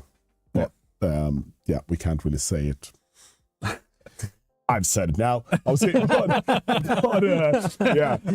generally speaking, you won't see any sort of specification saying below -10, because in America, if that doesn't work, you're screwed. Yeah. So, no, you'll be fine. Nice. If you use a SD card /NAS, can you still get notifications and watch from my phone? Yes, but it will be basic notifications. Okay. Yeah. All right. So basically, if you want like extended notifications, then it's the cloud service that is the way to go. Yes. Yeah. Which is what another brand had a few issues with a couple of years ago, which Benjamin may remember, because we were working together at the time. But that's what I was saying. But there's that. So that's like rich notifications, obviously. But you need to pay for that, because we need to store your image somewhere. So instead of promising that that's available for free, it's actually pay for it. Yeah, very honest, Reeling. Very honest guys. Yeah. And I appreciate just knowing what you get out of the box and what you have to pay for and what not. And I think like I rather have all the options than to be locked down with one single option, even if that's like being used SD card or used the subscription, like just being locked in general. I don't like it. I would like to have the options because then you can switch between them what serves you the best now. Exactly. So yeah, that's amazing. What is the extended notifications? We have a question. That is rich notifications, meaning there is an image in your notifications on your phone. Showing a snapshot of what you're doing. All right. Well, makes sense that would be, like that does make sense. It's tied to a cloud service actually. Do you have like those typical AI features like crying baby features and so on? Like it's a thing. It's quite funny. I have no idea. I have my setup of hourly cameras is very basic. Right. Okay. But yeah, do you have those features? So we do. It's coming in our new model called E331, which will be coming out end of this quarter. Yeah. But it's basically obviously an AI type of function, I guess. And no, it does not make the baby cry. It's a notification. Baby is crying. Right, so it will react to. I guess you could make it cry. How does that work? Does it have like? Is it listening if it's crying, or does it use like cameras to recognize? That's a good question. I think it's a noise thing. It's a noise thing. It's listening. It's picking it up. Yeah. But I mean, I kind of imagine it. You putting in the crying babies images into a AI model and it's like, if this is happening, what they look like. How does a crying baby look like? Yeah, exactly. That's a good question. But I had that like because I had my son 2 years ago, and when I obviously was going to go all in on the baby monitor situation. God, they're useless. Like all those cameras, absolute crap. I'm sorry if you're selling any. But like, Jesus, the actual camera quality and the video quality is atrocious. So it's a good thing that we're actually coming out with it. So, like, it reminds me of the new Switch 2. Actually, they have a separate camera that they're selling, and it was like 4080p or 480p. Switch to the Nintendo. Yeah, Nintendo Switch 2. And they have a camera. Yeah, and it's like you can keep gaming and. Make sure I think it's for like a video call with your friends, basically. Okay. But the resolution was terrible, and even them showing the demo, it was like people were like, it was obvious real case use, but it was just so terrible. They were like, you can literally make this better, post production or whatever. But it was just interesting. What kind of specs for network cable is recommended for PoE cameras, different for indoor/outdoor? That's a good question. I'm not sure about the indoor/outdoor, but I think as long as you go, I don't think the cable really matters as long as you have injector, like power injections. Yeah, into so the our cable. NVR does that for you, obviously. Yeah, exactly. Someone told me about this a couple of weeks ago, and he used a phrase that I currently can't remember. And he was like, "This is what you need." And I was like, "Okay, very good." I'll remember that. Yeah, I remember that. I obviously forgot it. But no, there's no sort of specifics that you need to think of. Yeah. All right. Yeah, exactly. The Discord game chat on Switch 2. Yeah, exactly. All right. Well, that covers it about the cameras. Please let us know if you have more questions. I'm actually thinking I'll start prepping the first competition that we're having with the Home Assistant. And then right after that, we're actually gonna give away this camera as well. You guys don't need to be in the chat in order to win. We'll email you guys. So if you have other stuff to do, I saw someone mentioning grabbing kids after school or whatever. You guys can do that, no worries. You don't need to stay in the chat. Yeah, please feel free to ask more questions. Maybe does the image notification only work with the cloud subscription? Yeah, that's so right. Yeah, so to get the image in the notification. But how is that different from the hourly subscription? Well, that's the only thing that you need to pay for. Like, I was just about to say, yeah, that's the only thing that you need to pay for, and there you still have like more options, and I think that's the biggest thing. Like for me, for example, I want in terms of like how far you can go back and look at that, like all of that stuff. Yeah. Like that's all for free. That's amazing. I should get a real link camera for sure. You really should. All You right. should get this camera. This is a great camera. Yeah. It's brand new. Oh, Beautiful. isn't maybe it? I should sign up for the Yeah, you competition. should. You should. How? I mean, I've never been on your live stream. I'm sorry for that. Yeah, it's fine. Mainly because you speak Swedish on most of them, I guess. Fair enough. Fair enough. How does the competitions work? Because you share some links and something. Yeah, like that, absolutely. I'm just curious. Yeah, it's a very valid question. So basically, we use a system called Gleam. So it's an external competition solution. So basically, you go onto this website. I can actually show this this live. I'll just switch over so I don't reveal people's name and stuff. That's usually not what people want. But basically, you're showing this screen, and you have to log in using whatever method you want to use, and then you have different tasks or objectives. In our case, we only use one, which says give us your nickname, and then we basically have a wheel of name. I'm going to show that soon, but we have like a wheel of name where we put all the nicknames, and then we basically do a wheel where So you just pick one. Randomly. Exactly, randomly.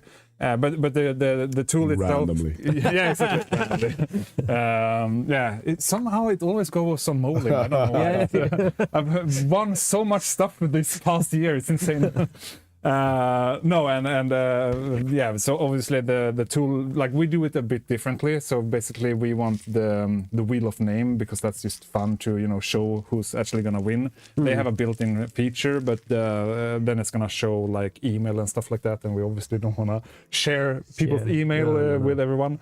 And it has a lot of other functions, but we use it mainly like a sort of like a anti-cheat system, so that people won't register 1 million email addresses, obviously. So it has like some built-in features that will prevent that. Right, For cool. example, IP address and stuff like that. Also, I love all these people in chat now complaining, saying it's rigged because It's a common joke. they want us to give it to them as well, so like you can actually like. Yeah, do that, it's isn't it? they put me in a bad spot here, but Yeah. it's just a stupid joke that but yeah, it's rigged. That's what I'm trying to say. We'll also have drops slash so keep on forgetting the English terms, but the campaign prices. We'll have campaign Special prices. special prices coming up in a couple of minutes, but I'm thinking we'll do the competition first and then we'll do the drops afterwards. So I will actually prepare that, try and multitask here. So this happens now live, like we're spinning the wheel live. Yeah, we're doing the speed. Yeah, definitely, Okay, cool. definitely. Yeah. I mean, we're doing everything live, obviously. Everything live. Yeah, it has to be live. That's the way it is. So basically, what I'm doing right now, I'm exporting all of the nicknames into a spreadsheet. And then I'm copying all that names and putting in our custom wheel that we had a member do like programming the wheel for us. Nice. Hanontech. So this is like a custom Inet wheel that where can be put in all the different names, and it's actually gonna show up in real time. Cool. And then we can change stuff like how many seconds it's gonna be, how many entries gonna be shown, and so on. So it's very advanced. So shout out to Hanontech again for making such an awesome wheel for us. It's amazing. So we got a question about what's the best camera for vacation house. So I would just say that if you're not there that often and you don't have a Wi-Fi setup, obviously use a 4G cam, and you buy like a SIM card, prepaid SIM card, kontantkort, as we say over here, which usually costs like 300 SEK or something for 20 gig, and then just put that up, and then you have it on, and you're good to go. So you have like 4G cameras. You have cameras with backup battery. Yeah. And PoE powered cameras as well? Yep. Everything. Everything. The whole range. The whole range. assortment. All right. It's pretty cool, and especially 4G cams have been like it's quite rare that the customers typically expect it to be a Wi-Fi camera. Right. So most brands, they sort of have one 4G cam just to like, you should have it because it's a cool thing. At Reolink, we actually have 4 or 5 different models, like starting at 2,000 SEK up to sort of 5,000, All right. depending on resolution and all that stuff. What's the most popular type of camera? I'm just PoE guy because Yeah. I want everything hardwired if possible, but I guess it's not like what you sell the most For of. consumers, battery Wi-Fi, 100%. Battery Or Wi-Fi. Wi-Fi probably. Yeah. Wi-Fi. But that's price point situation. Like people tend to want to spend as little as possible, and then it's usually not a battery one. But all Wi-Fi. All right. Makes sense. All right, so we will actually pick a winner now, live. So here's the wheel. We have over 900 people who's part of the competition. We'll do a little bit of shuffling, making sure it's as random as possible. And in this competition, we're giving away a Home Assistant sort of start kit. I'm not even sure what we're actually. It's a Home Assistant pre-installed, obviously, and then there's some other stuff going on here. There's a voice. Oh yeah, there's a voice package, nice, and a connect device for Zigbee, I guess. Oh, amazing. So we'll see here. We'll do a shorter spin this time, guys. Otherwise, we're gonna have too much time. Yeah. So good luck, everyone. If you won, as usual, if you have won one time during a live stream, you can't win again. Yeah, and we do have a lot of competitions. We will only spin the wheel one time for each brand, but for example, Reolink has a lot of prizes. We'll just do those off cam because otherwise we would be stuck here for a very long time. So yeah, good luck, everyone. It's cool. Amazing.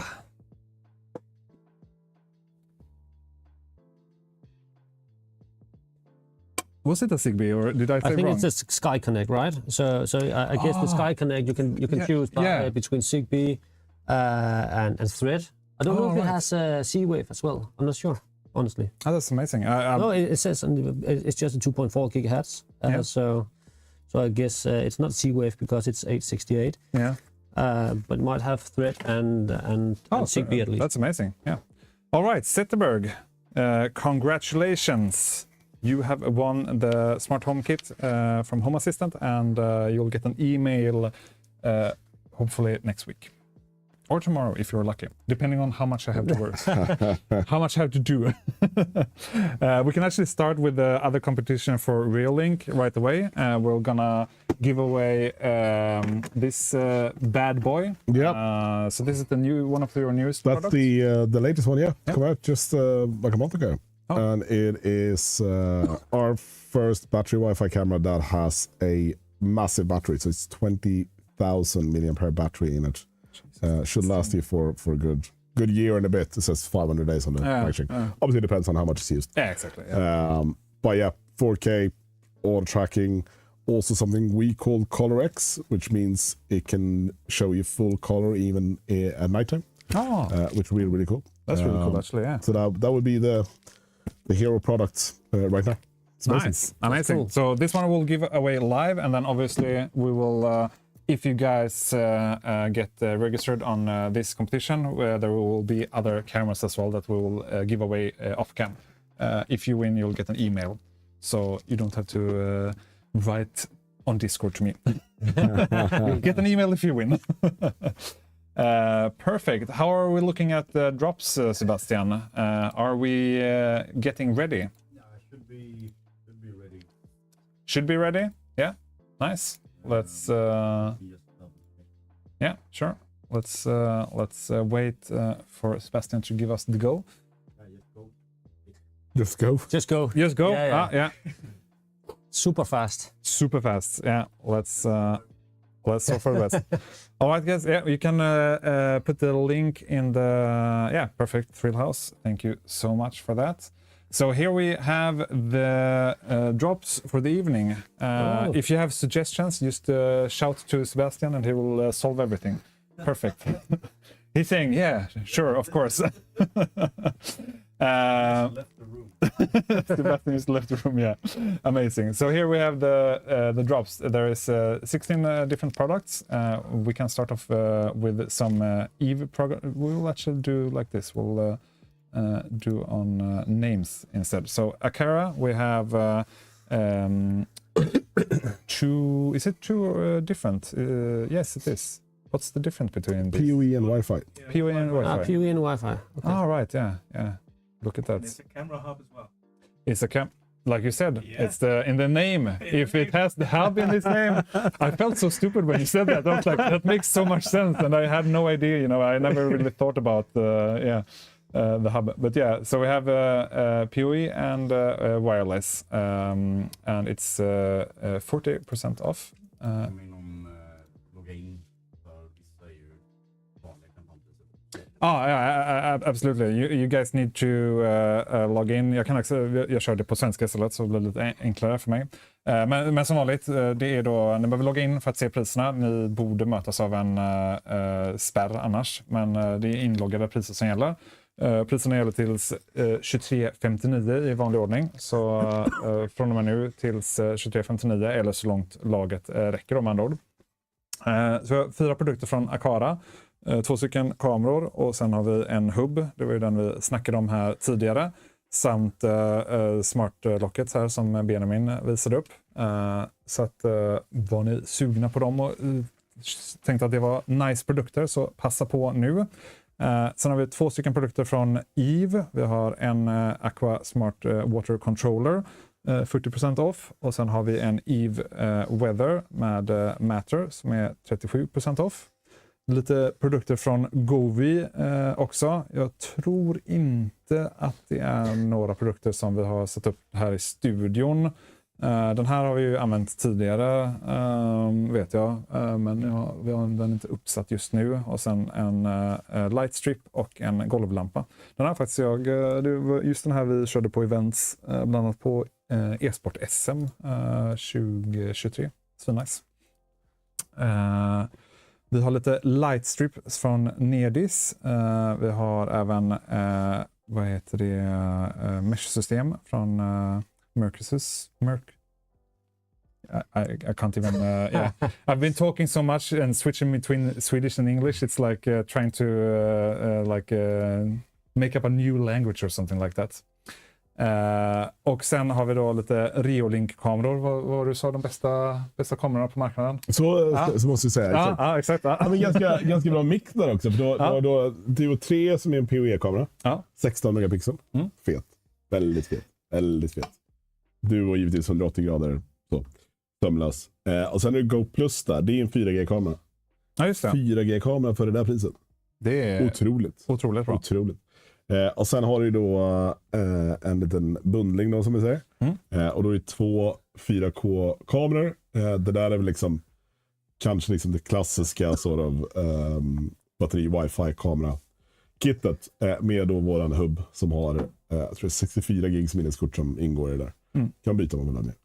50% rabatt. Toppen. Och sen sist men inte minst så har du en riktig jävla liksom arbetshäst, en wifi-kamera 2K 499. Toppenpris. Nice. Och så här, det finns fler än det står i lager. Ja. Så att, men det var faktiskt... blås på, så att säga. Jag tänkte precis säga det. Sebastian har varit lite seg. Sebastian. Två saker då. Att det här står så här. Det är bara en märkning internt, så det har ingenting med produkten att göra, utan det står bara för Dubbelklick, Smarta Hem special. Det är alltså den här livestreamen. Webblager, så länge det går att köpa produkten så kommer ni få det till det priset. Det är bara att den kommer skickas i efterhand helt enkelt. Så don't you guys worry. Ja, fram till 23.59. Och sist men inte minst har vi en router från TP-Link, 899 kronor. Aldrig varit så här låg någonsin. Nej, samma med den. Bara köp. Ja. Sebastian säger köp det gärna, tack så att jag får behålla mitt jobb. So yeah, there you guys have it. Nice. Some special offers. And as I said, if you want anything else, just give Sebastian a shout out in the chat. He will definitely solve it. Amazing. I'm actually thinking that we should do the competition of Reolink rather soon. Yeah, very nice. Since you did such a nice walkthrough of the products, and we just Someone bought a 2 or 3 PoE. That makes me very happy. Oh, nice. Very good camera. Yeah, I think my friend iShot in the chat, he's probably wanting to. He just moved into a house, so he's been very much into the whole home security and everything. Yeah, I think he's set up with the TP-Link right now, but yeah, you know. A lot of people are. Yeah. Unfortunately. Yeah. Vibor guy, unfortunately, we are gonna have to do some of the winners off cam because there's simply too much products. I can like start putting up like a mountain of product here. We have obviously I did show off this before. It's a really nice package of from Shelly with a bunch of different products. I think what's funny with when we do these sort of giveaways, people are usually most hyped about the merchandise. Merchandise. It's important to have the merchandise. So in this package, you have everything. You have the merchandise, you have the actual products, and you cannot buy this anywhere. There you go. So this is very exclusive Shelly thermocup. And a bag. Thermomug. And a bag. Yes, and a bag, yeah. And a bag. So we have 5 of these, right? I think 5? Yeah. Five. Yeah, exactly. Yes, 5 of these. Oh no, 4 because one. Okay, 5 of those. We have. We're gonna have some nice Govi. This one we're gonna do live actually. We have Eve outdoor camera. Not as good as Reolink, but and then soon I don't think you guys are gonna be able to see me because it's just like it just keeps on going. There's just so much products. So yeah, we do have a lot of giveaways, but we're not gonna have everyone on cam because it's just gonna take too much time. So yeah. We'll just do one product of each brand and then we'll do the rest off cam. Do you have anything to say, Sebastian? You're looking very, very...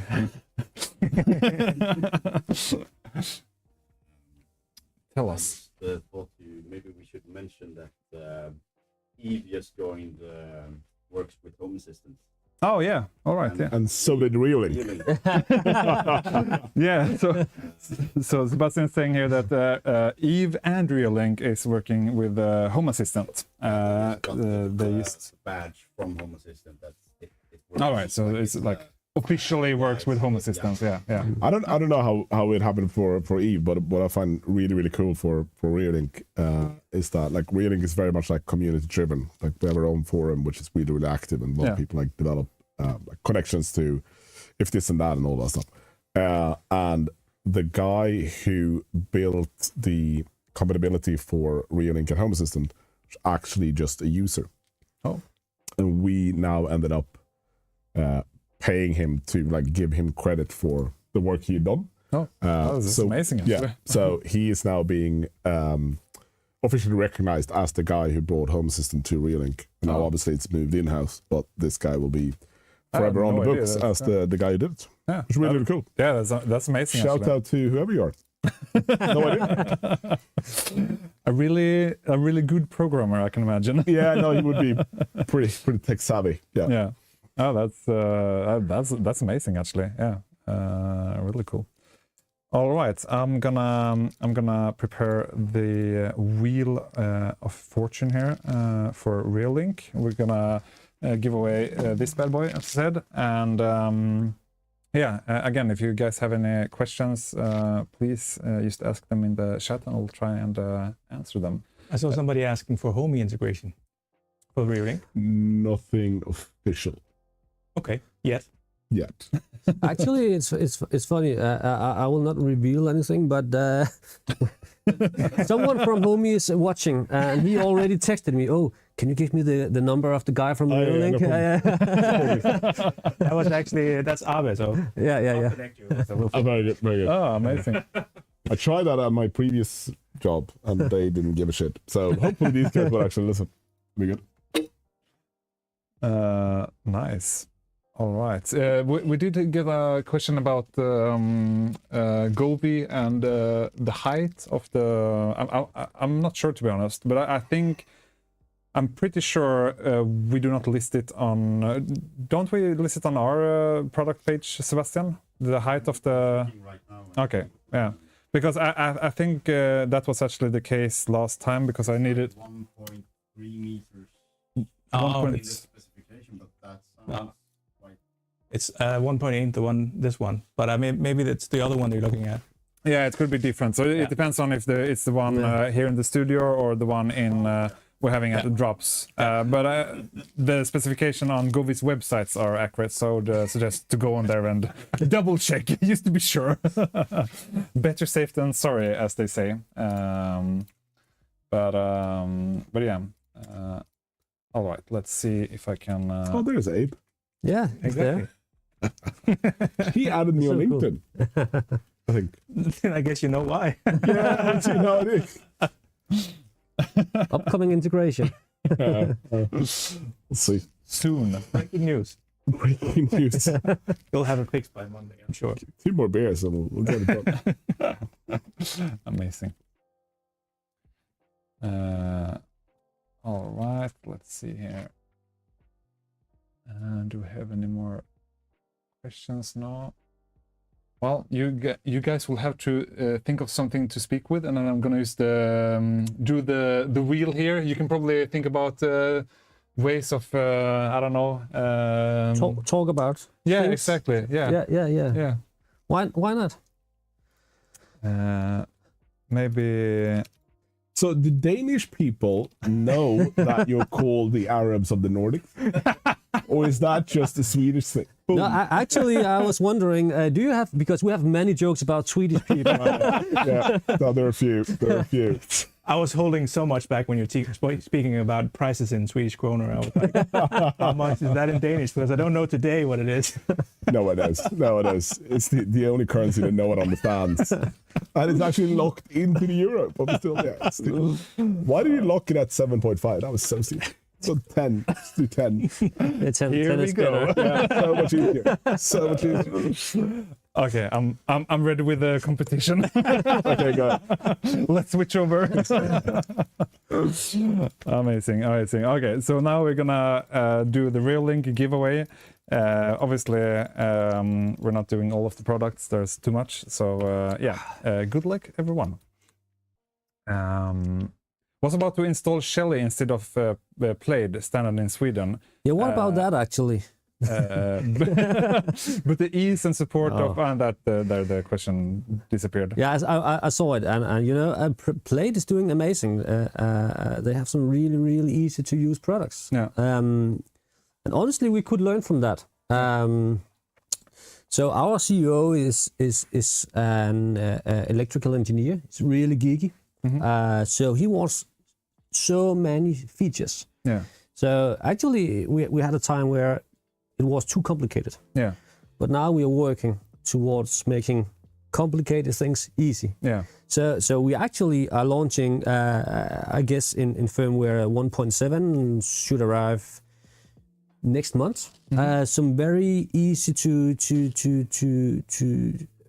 way to connect battery buttons to your device, to your relays, to your dimmers, just by a press combination. Then you have to fully working offline, standalone connectivity with wireless dimming, everything like that. So you can have very easy, simple to use smart home, but you still can have all of the advanced features. So you don't gonna miss those as well. So this is something we are working towards. All right. Oh, that's perfect.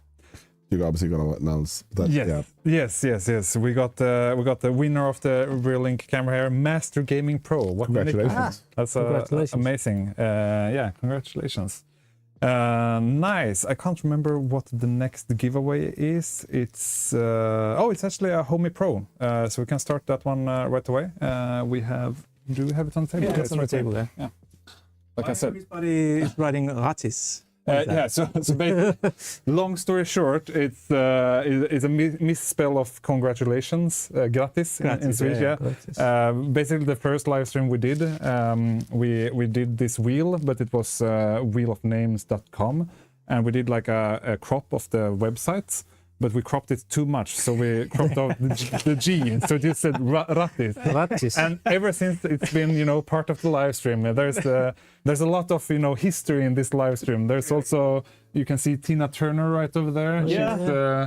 She's also part of the live stream. We had her as decor. We had like a lot of LP stuff going on, and then one of you guys in the chat were like, "Can you just pick up a random like LP and show us?" And then it was Tina Turner, obviously. And then I think it was the other side. If you can pick it out, it's fine if anything drops. It's all good.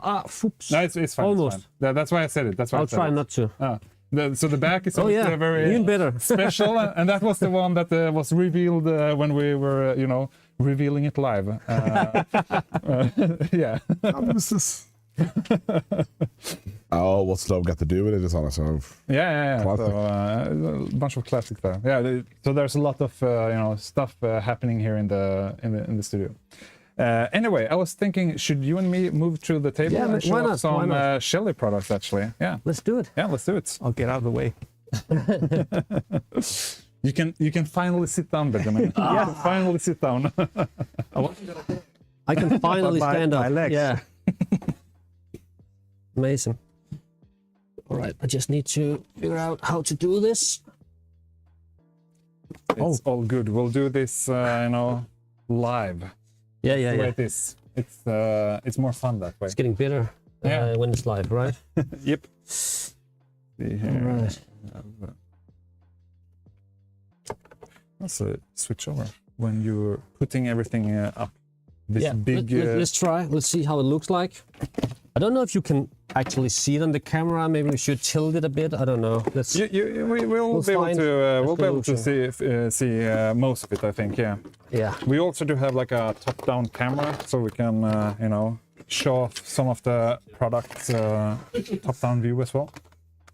Let's see. Is it better if I do it like this? No. I'll do it like this so people can watch what we have here. Well, we can actually do it like this as well. We can. I'll have to. Yeah, we can do it like this. Switch over. And now with See, maybe it's all right like that. Yeah, definitely. All right. Okay, good. Is it turning the right way? Maybe turn It's turning the same way as upstairs me. down So it's like when people look at it? Maybe a little bit. It's or upside down. Yeah. So actually, we should do it like this if we're using the top camera. I don't know. It doesn't matter, I guess, but maybe just for explanation. Yeah, absolutely. So should we start with the top down? Why not? Just to explain what we are actually doing here. Yeah, absolutely. So this is a demo suitcase that I built. I built it together with the Homey guys. So we have this the great partnership, trying to do training, education together about smart home.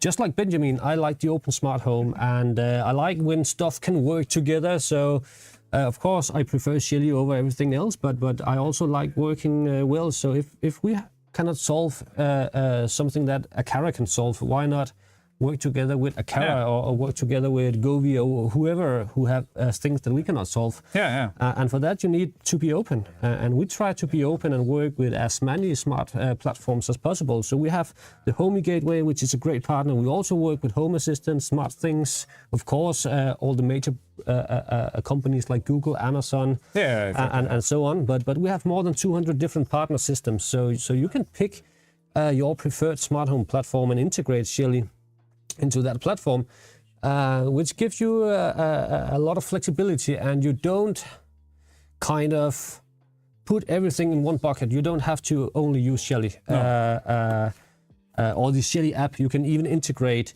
into Homey or Home Assistant completely without installing the Shelly app. So if you don't care about our app, you can integrate it without downloading our app. That's quite nice actually. That's a cool thing. If you like, I mean, obviously both of us know that having a different range of products, you're gonna have a lot of apps in the end. Yes. So that's actually kind of nice to know that you don't have to install the official app or whatever for it to work. You can use whatever else. So yeah, that's exactly. amazing. So what we're trying to show here is that Shelly works with your existing wall switches, and I remember. No, we don't have 29 degrees in the studio. To be honest. I did not connect this to an external sensor. Yeah. So our touchscreens here have a built-in temperature sensor. Yeah. But when they have been turned on for a long time, they are getting heated up. So the temperature might not be completely accurate. Yeah. But you can connect an external sensor instead. And I should have done that before coming here. But basically just edit the screen, choose a sensor, and then I can pick an external sensor here and use the external. I didn't set it up. Yeah, well, it's fine. But you can pick an external sensor and use the external sensor, like the Bluetooth sensor we have up here. Can I see? Yeah. Where's the screen? Here. Yeah. So this is an external sensor that you can use to get very accurate room temperature instead. Oh, amazing. So that's the idea. Good, but as I said, this is a dimmer. We have different colors, different color codes. This is a relay. So the idea is that you install Shelly relays, Shelly dimmers behind your existing wall switch or in the seating box or something like that. Then you can connect your existing wall switches to the input of those, and you can connect the output to your lamps. Yeah. When you do this, you have a 100% stable connection. Your lighting will work completely as you're used to. Even your girlfriend, your wife, your mother-in-law knows how to turn on, turn off the lighting. Hopefully, yeah, exactly. And you don't have to worry if somebody switches off your smart bulb and you are no longer able to control it from the app, because now it just works. Another cool thing is that all inputs and all outputs of all Shelly devices are completely flexible. All right. So, meaning that you can easily program the input of this one to control the output of this one. So you have all the flexibility you want. Actually, the dimmer here has two inputs. And I like to use... Yeah, exactly. So I like to use the secondary input to control something completely different. Yeah. And that's what I did here. So I instead of a single button, I installed a dual button. They're both connected to the dimmer. So the main switch is being used for controlling the lighting. It's hardwired. It always works. And then I'm using the secondary inputs for all the fun stuff. So I have my turn off everything. I can double click it and turn on my disco light or my movie scene or whatever I want to do. So you have all the flexibility you want to. Yeah. Because you can, we call it detach. You can detach the input from the output and reprogram them completely as you want to.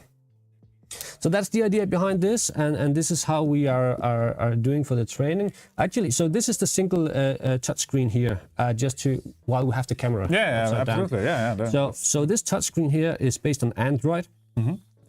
It is quite responsive. Yeah, we were actually talking about that earlier. I have another brand. I was gonna say which one, but it's definitely that was amazing to me. It was very responsible from what I was used to, and that's definitely something that's exactly. Yeah, so, again, quality of life that we've been talking about through the evening. It's kind of nice to see it happening instantly instead of having that delay. Exactly. So you need to have a good experience when pressing, and it has to react immediately. So so that's what we're trying to do. This touchscreen here also works with Home Assistant out of the box. So you don't need to flash it, install any custom firmware or anything. So you just go to the settings, you go to network, and if you have a Home Assistant server installed on your network, you just press the Home Assistant button here. It scans for Home Assistant servers, and then you will get another icon, the Home Assistant icon, and then you have fully integrated Home Assistant, and you can switch between the Shelly dashboard, the Home Assistant dashboard, completely as you want to. That's really cool. It's pretty cool because we don't have cameras in our portfolio currently, so I use this for showing my cameras. So I connect my cameras to my Home Assistant, and then I have the dashboard with my cameras that I can always watch from a touchscreen here. So that's the idea behind the demo suitcase and touchscreens. And then we just launched the double wall displays. I saw some people talked about it. Early in the live stream. Early in the live stream, exactly. So the double wall displays were just launched and they are still impossible to get. Unfortunately. It is what it is. But a big batch is coming in very soon. So they will arrive very soon. They still use the same single box, so you can see the connectivity on the back here. Right. So you can install it, you can rotate it exactly as you want to. So you can see horizontal, vertical. You can rotate it as you want to. You can add your devices, and well, yeah, then you can control everything. I like the white ones quite a lot because you can have so many more devices on your screen. Yeah. They all have thermostat functionality as well. So you can see. Yeah, that was a question actually. Yeah. Okay. I just changed here. So there was a question earlier also about floor heating, and they can be used for controlling floor heating as well. They have a built-in 5 amps relay, so basically they can be used to control up to 5 amps of electric floor heating, or a thermostat for your water-based floor heating. Or they can be used in a combination, so you can have the wireless control to control some of the relays that can control. I mean, basically, you can. They're quite flexible. Yeah. Since you can connect Home Assistant, you can basically you can do it with Home Assistant as well. Exactly. I mean, anything really. So I mean, it's not a question of what can it do. It's more a question like, like how you customize it to use it, basically. Yes. Yeah. I'm not able to see my Home Assistant server here because I'm not on my home network, but actually I just slide to the side, and normally this screen here will show my, I don't know, can we even see it on the screen now? It's a very... You cannot even see it. Oh. So I'll just move it a little bit. Let's move it a bit. Yeah. So I think it's better now. So you just slide, and then you can slide between different dashboards, thermostat functionality, the main Shelly dashboard, and if I was on my home network, I would be able to see my Home Assistant dashboard here. Yeah. So that's how it works. That's amazing. 3D printed and everything. Yeah, this one is 3D printed. Yeah. Just to be able to showcase it. Yeah, I like Exactly. it. Yeah, it's perfect. So I kind of mentioned it. So the idea behind Shelly is that we want to integrate your smart home more professional somehow. Mm-hmm. So it's hidden. Nobody will actually see that you have a smart home unless you install a lot of the screens and all these kind of things.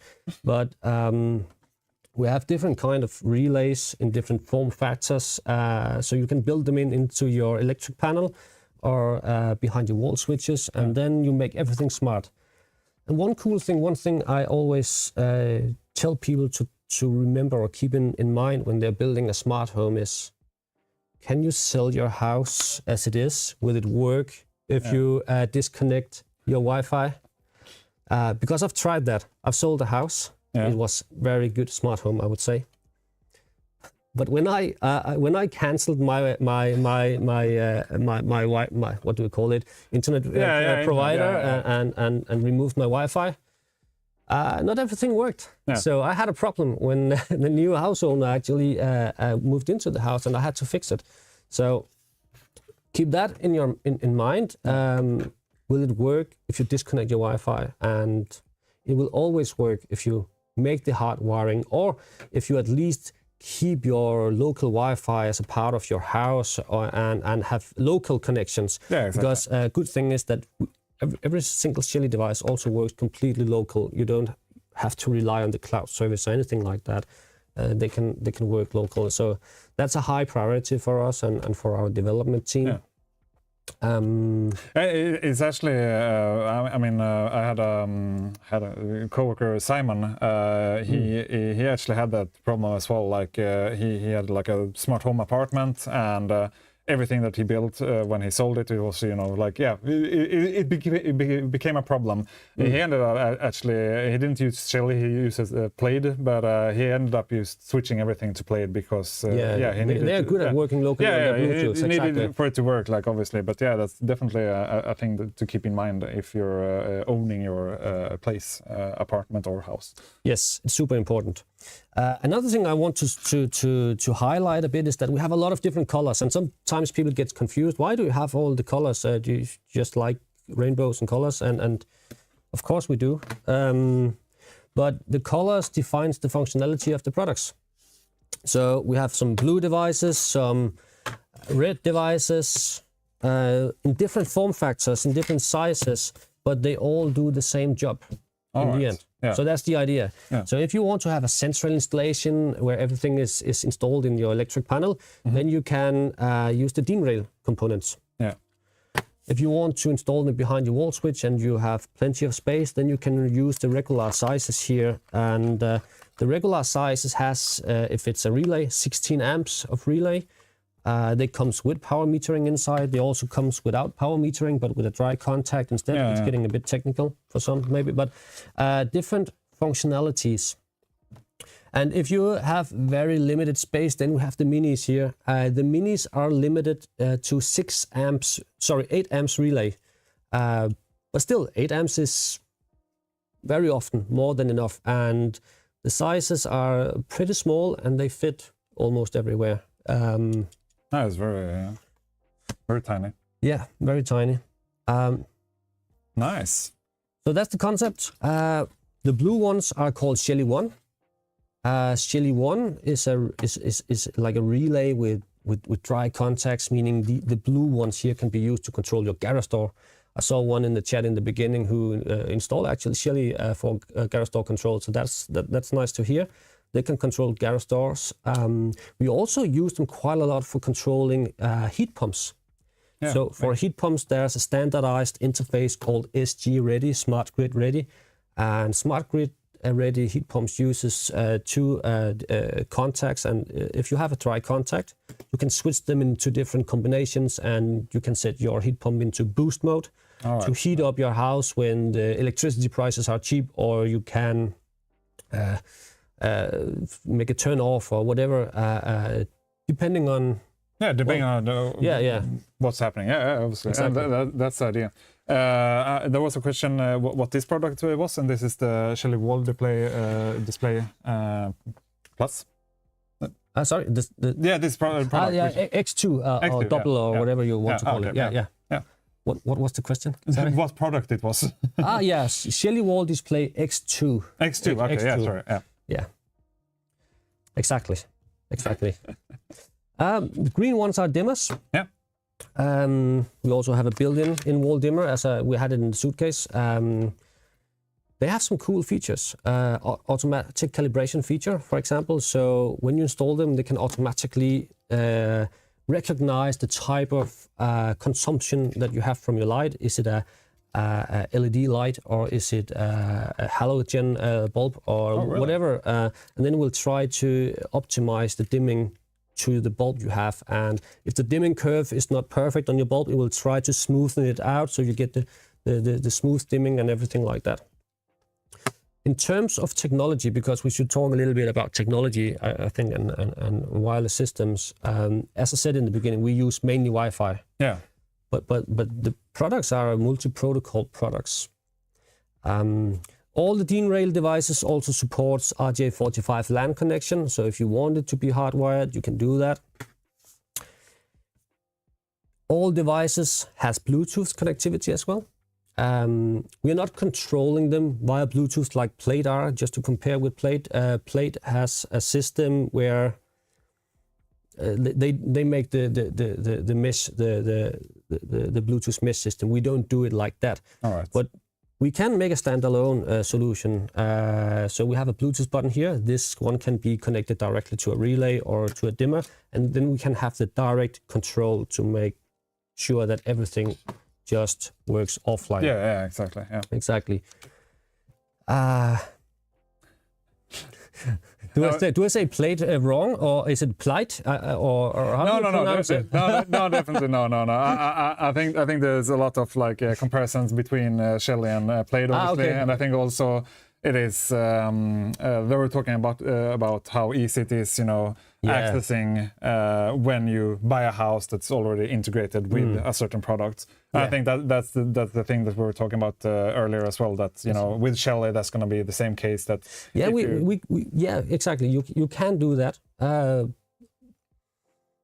Of course, they are some kind of a competitor to us, but I don't see them as a big competitor anyhow. Even though they have much bigger market share than we have, but they have a different focus. They have to focus on it has to be easy. It's almost, I know they have some heating control and so on, but we want to do everything. I mean, we have power metering in almost every single device. So our very big focus is especially also on the power consumption, measuring your power consumption. So you can define very precisely and see where does your energy go. Is it for heating? Is it for lighting? Is it for what is it? I was actually thinking about that. I think we should take a look into your system and see how how does it actually transform in real world use, as you say. Let's try to do that.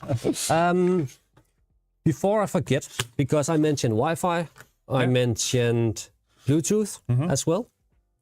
That's what we have in our devices, but now we also just launched the Gen 4 devices. Gen 4 devices also comes with Zigbee. So now we have one single device with Bluetooth, Wi-Fi and Zigbee. And the cool thing is that you can use all three protocols at the same time. So you can use Wi-Fi to connect to your Shelly app, and if you are a Zigbee lover, you can use the Zigbee to connect to your Homey if you want to. And the Zigbee also works in the mesh system, so it can repeat your Zigbee strengths.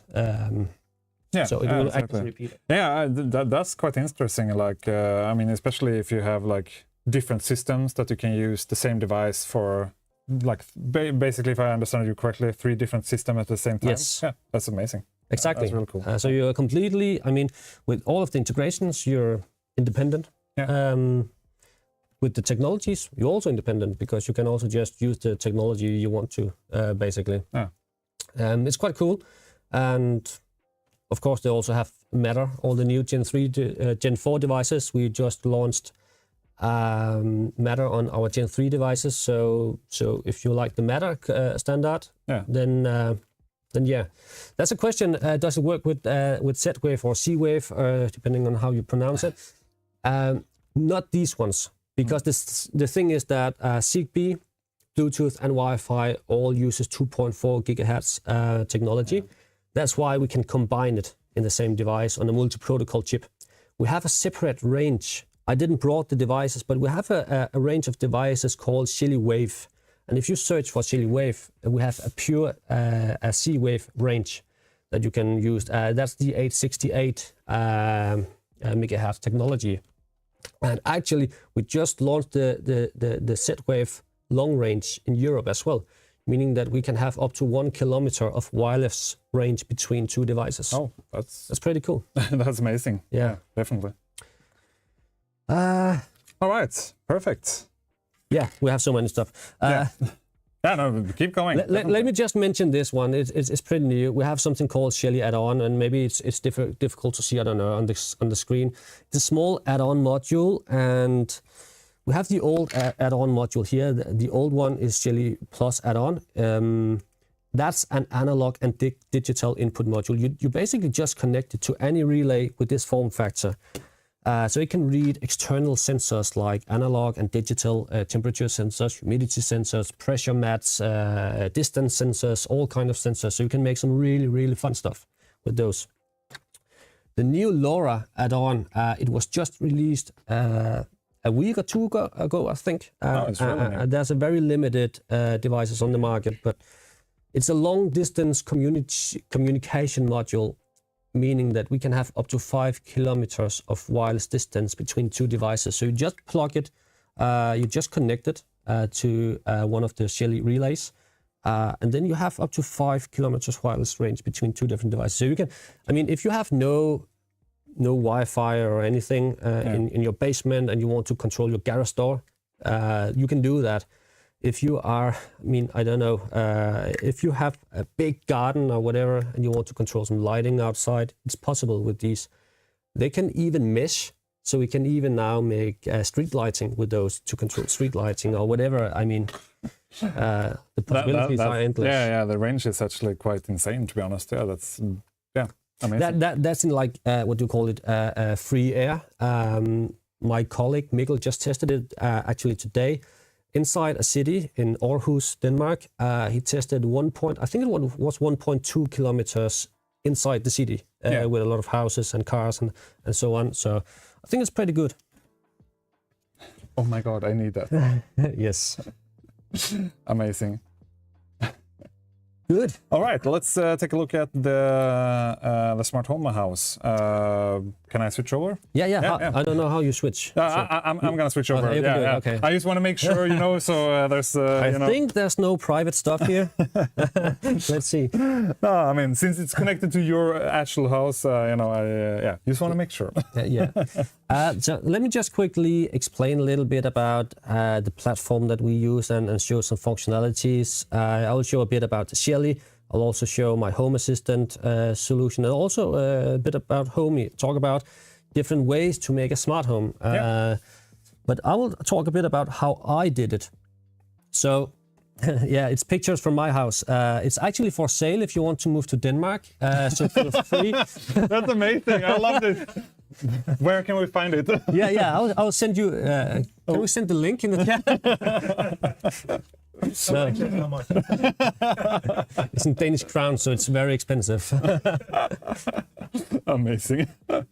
No, okay. All right. What I like about Shelly is that we have the smartphone app, of course, but we also can use a browser to program. Yeah. And to be honest, I like programming on a computer. If you have to do a lot of different programming, if you can do a lot of stuff and it's more convenient. You can do the same on the phone, but it's nice to do on the computer. People are asking if they can switch the Shelly giveaway to the house instead of the giveaway bag. Ask my wife. Ask my wife. We just made a Swedish translation, so maybe there's a few errors, but we can try doing it in Swedish. Let's see. We just launched it a couple of months ago. So if when you log in, you go to control.shelly.cloud. That's like the URL to enter the dashboard or your instance. I'm already logged in, so you can see my house here. It starts on my dashboard, and on your dashboard you can add all of your favorite devices, and that's what I did. So I have my favorite devices. I can see the weather. I also made a virtual component because that's something we're starting to do. Okay. So with this virtual component here, I can see real time what is the electricity price right now. Oh, right, yeah. So electricity price-based control is something exploding at the moment because the prices goes up and it goes down a lot at the moment. Volatile, yeah. And we made a guide also for the Swedish people. My colleague did it. So actually, you can find a nice guide how to import the live electricity prices.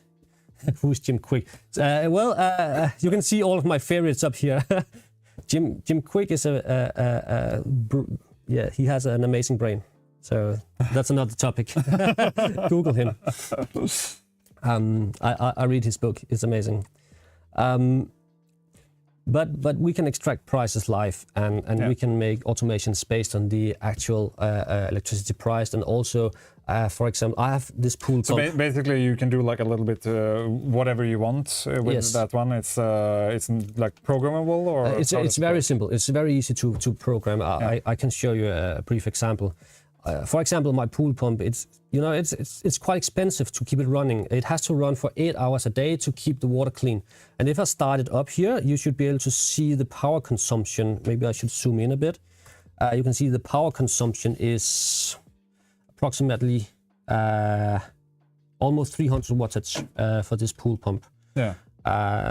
Almost 400. So it's consuming quite a lot. Yeah. Now it's 600, so it's starting up now.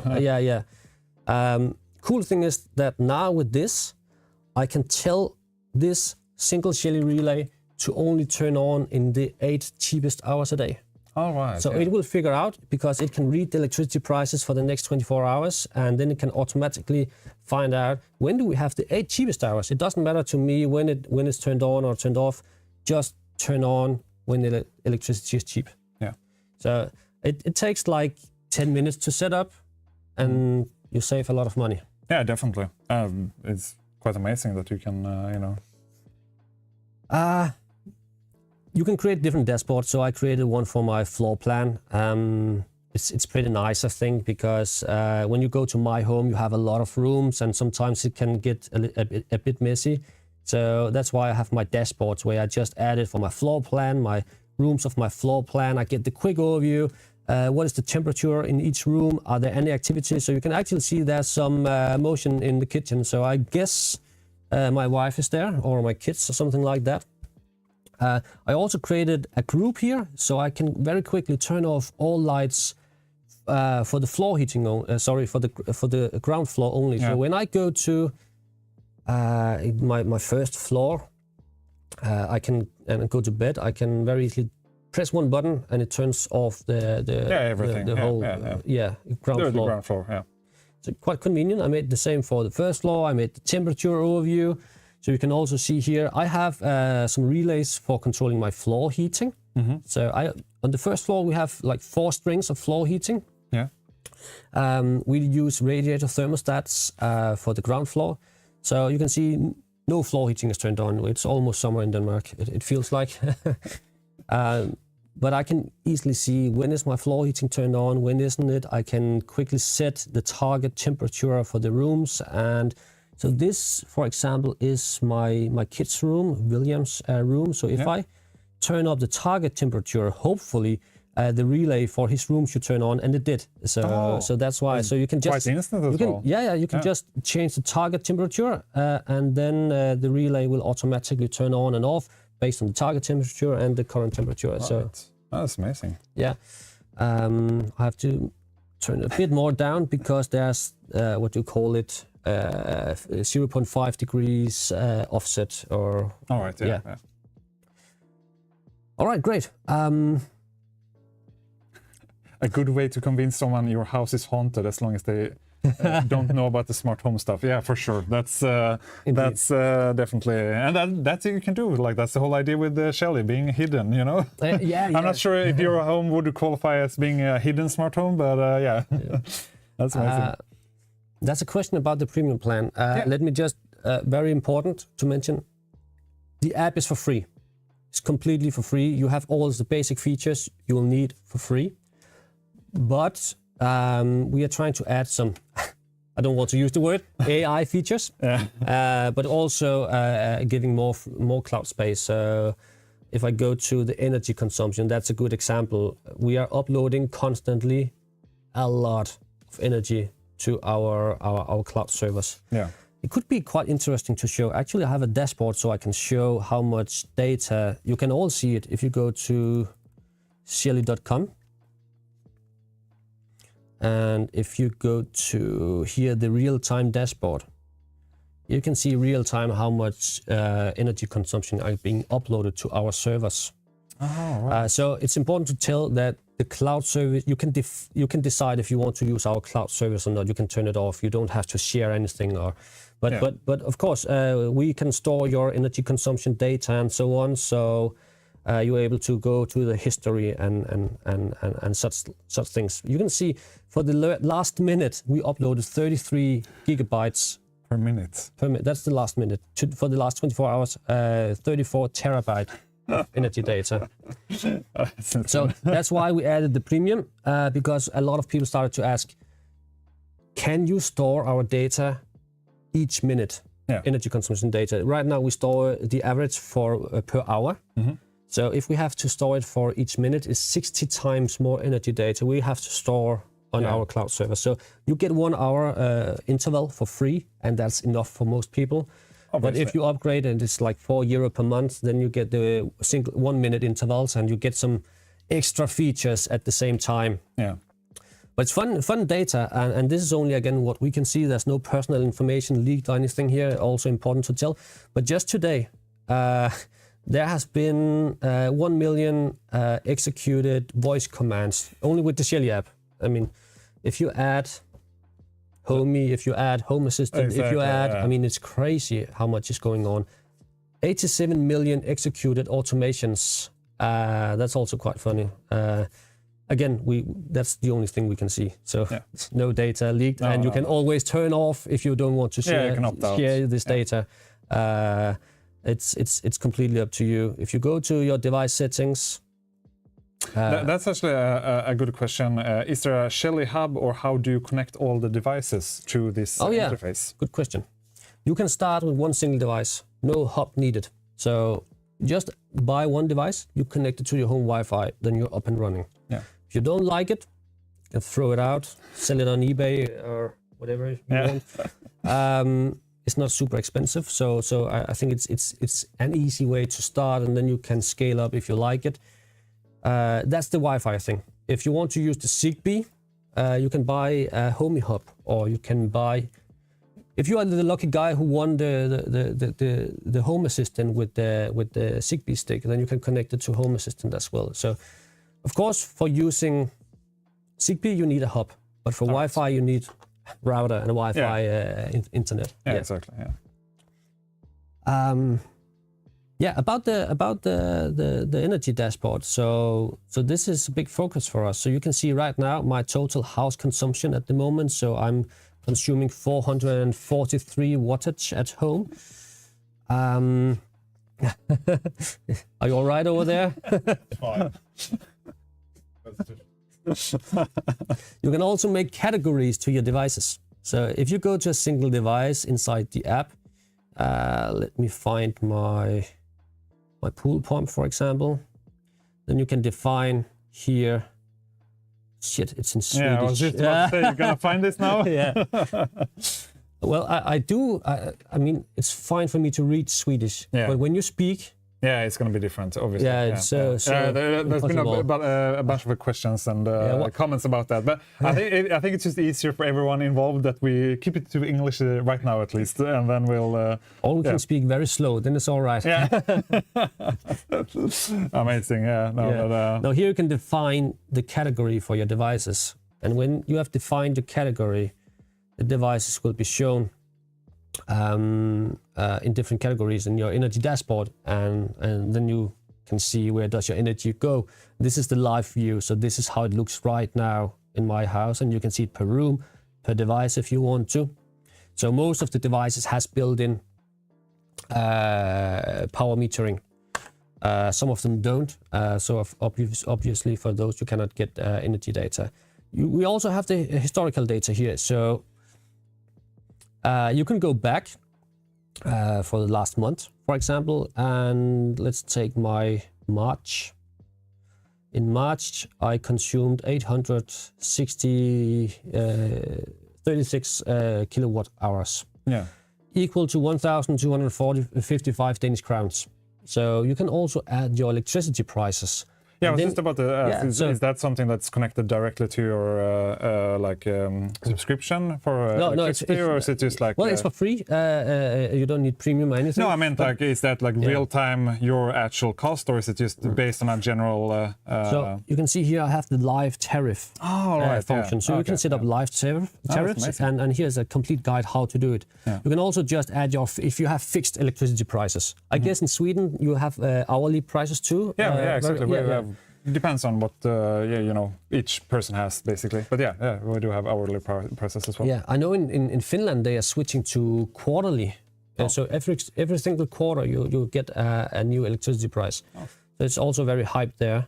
But right now I pay 2 Danish crowns and 68 per kilowatt hour I consume, and you can also see it here in my live, in my virtual device that just shows the price on my dashboard. I didn't know that quarterly is coming in Sweden in June. Apparently. No, okay, I didn't know that. Yeah, me neither. I did not know that. Good. Historical data. What else can we see? Let's go to monthly data as well. You can see per room, of course, per device. So you're getting quite detailed information. And what I figured out is that my Wi-Fi equipment is consuming quite a lot of energy. I have some PoE cameras, of course. I guess they're consuming some, but actually one of my most consuming devices is my Wi-Fi equipment. Oh, really? Oh. Yeah. It's pretty crazy. I thought my very old big freezer.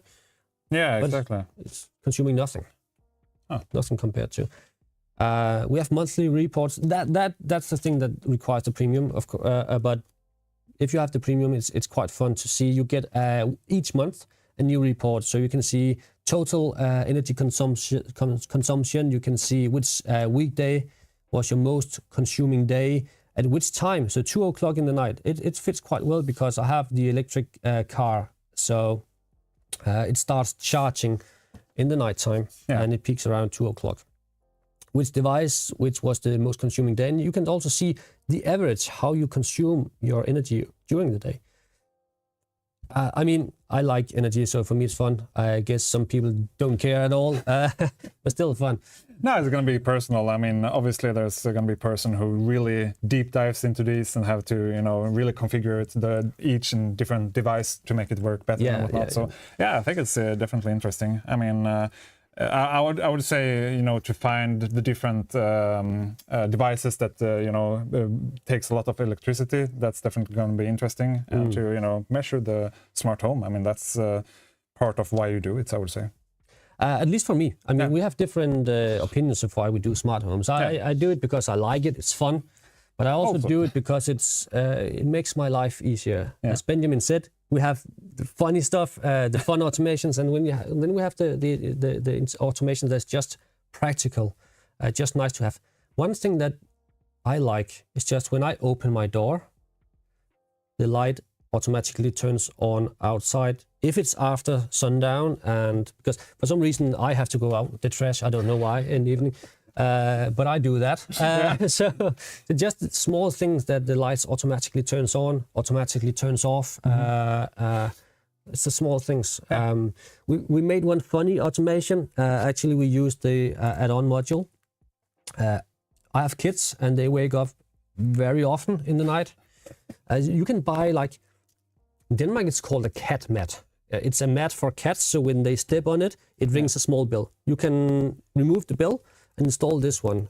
You can also use it with an Akara sensor or some other battery-operated devices. I like when they are hardwired, so I use this one, make it mains connected. Then I can see when there's a pressure on this mat. I put it underneath the bed of my children. So when they wake up in the night, stands up, the lighting will automatically turn on in their room. And we will get a notification that some of the kids are awake.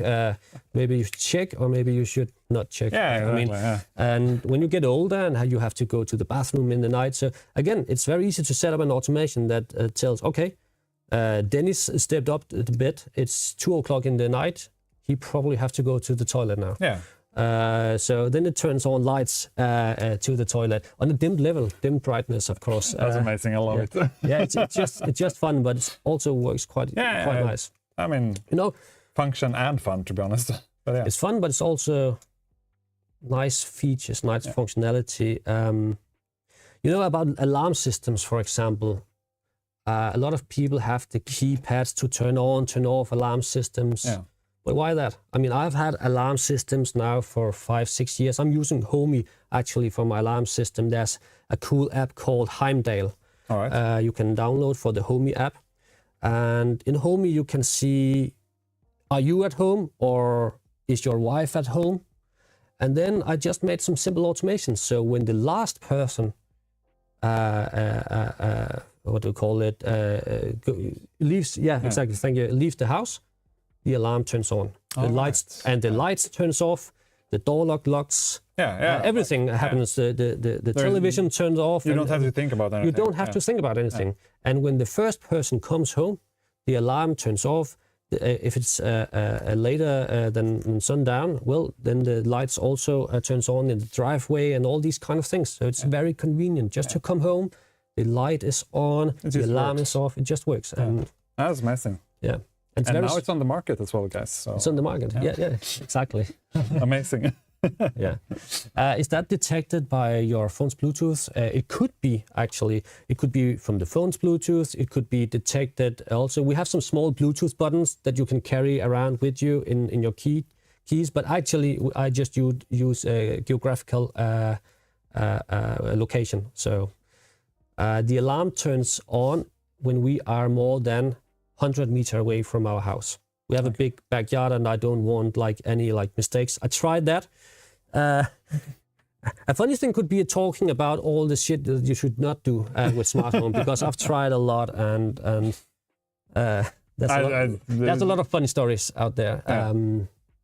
For example, the alarm system. I tried, for some reason, my wife used not to have her GPS turned on her phone. Yeah. And I was not at home. I was out with work. So she turned off her GPS, I don't know why, to save battery or something like that. Yeah. So her phone thought she was not at home. Yeah. Our kid was sleeping.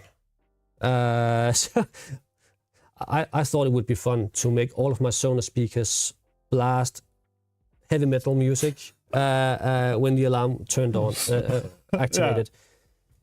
She was so pissed off me because she called me. I was in the dinner. How do I turn off this alarm? It's very easy. Go to the bedroom, press the left button 6 times quickly. Then you turn off the alarm. So now we know. Exactly. It was in the old house, and the new one. Yeah, I changed the way. So I learned, and you can do a lot of different stuff. So you have to figure out, how does your smart home work, and how does it work for your family? Yeah, exactly. I mean, it has to. I think that's one of the biggest thing as well. Like going into smart home and not making it too complicated. Like obviously you can do it for yourself, but then if you're living with someone else as well, or several people, you obviously have to make it work for everyone. It's gonna be. Yeah, exactly. And there are many things you have to think about. Yeah. Then we hired a nanny for our children, because sometimes it's nice to go out, get a dinner together. Yeah. Then I realized when both of us are out of the house, the alarm turns on, and so I had to make a virtual device that I could trigger. So when we are not at home, but we have now we have nanny is here that we can activate, and then it will check the status of the house. So we can change status of house and so on. So there are many things you have to think about when making a smart home. That's really cool. Yeah. Should we have a quick look on the Homey app before? Yeah, I would love to. Yeah, let's do it. Because as I said, I'm playing around with different platforms, but something I really like is the Homey app, because it's easy, it's simple, and very important to me is also that it works locally. So meaning that you don't have to use the cloud service. So you can turn off the cloud service of the Shelly devices and connect via your local Wi-Fi or Zigbee if you want to now. To your Homey platform or to your Home Assistant, and it will just recognize it on the IP address of the device, and then you can control all of your devices from the Homey app. So you can see I can turn on, turn off the night lamp. I can see if there's a motion in the rooms and all these kind of things. And I can also make some. I mean, I like the way Homey is making the automations. I also like the way we are making our automations, but Homey has something called advanced flows, and I'm a big fan of that. I've tried many ways of making automations, but the Homey flows are so cool. So I made one in the kids' room here, just an example. Yeah. My son has some wireless buttons in his house. He has a 4 button near the entrance, and then he has another 4 button near his bed. The buttons does the same, but he don't have to rise up from his bed and walk and press a button to we made some different modes. So we made a gaming mode. He likes gaming a lot. Yeah. So when he pressed the button, it also controls his Govee lighting, because Govee lighting can change colors and all these kind of stuff. So it changes the mode of his Govee lights. It turns off his normal ceiling light, and it can actually also turn on his computer if it's not on. So you can do a lot of cool things with just one click. Yeah. And I like these kind of scenes, so it activates. I was just about to say, a scene basically, you're activating. Activating many things at a time. Yeah. But I can also make some rules. So, for example, the gaming mode can only be turned on in the daytime and not in the nighttime, stuff like that. I have one button called good morning and good night. It's the same button. Very often you have two buttons, one good morning, one good night. But why not just use one button and then base it on time of the day? Yeah. Because you don't want to use the good night button in the morning anyway. No, exactly. So it's very simple. If you press this button and it's between 7 in the evening and 6 in the morning, then it does the good morning. So it actually controls my motion blinds, which is not Shelly because I don't have hardwired installation to my what do you call it, rollers. Yeah. So I use some battery powered motion blinds for that. So it can open and close the motion blinds, rollers. It can turn off the ceiling light. It can turn on the bed light and all this kind of stuff at one click. So it's basically like an easy way to program different stuff with Homey. It's a cool way, and you just draw these lines here, and then you can make. That's the advanced flows. So that's the flows, and this is all that is happening in one flow here. Changing the brightness, changing the color temperature of the lamps, and all these kind of stuff. And it does not take long time to do this. So I just wanted to highlight that it's a cool way of programming. Yeah, definitely. I mean, making it easier as well. It's again, that's what we were talking about in the early live stream. That Home Assistant, you have to actually, or in most cases, you have to actually program stuff in order for it to work, or find a plugin, or making it work together. And that's something I like with, like just having like an easy interface in order for it to work. That's definitely a plus. Yes, exactly. I'm also a Home Assistant user because Home Assistant has benefits as well. I don't have any super nice dashboards in Home Assistant, to be honest. I wanted to build one, but it just takes years. You need to take your time. My colleague Ronnie has some really cool dashboards with his house. If you press a room, it goes into the room, and amazing. It's amazing. It's amazing. I've also seen some really cool examples on the internet. It's amazing what people build, really.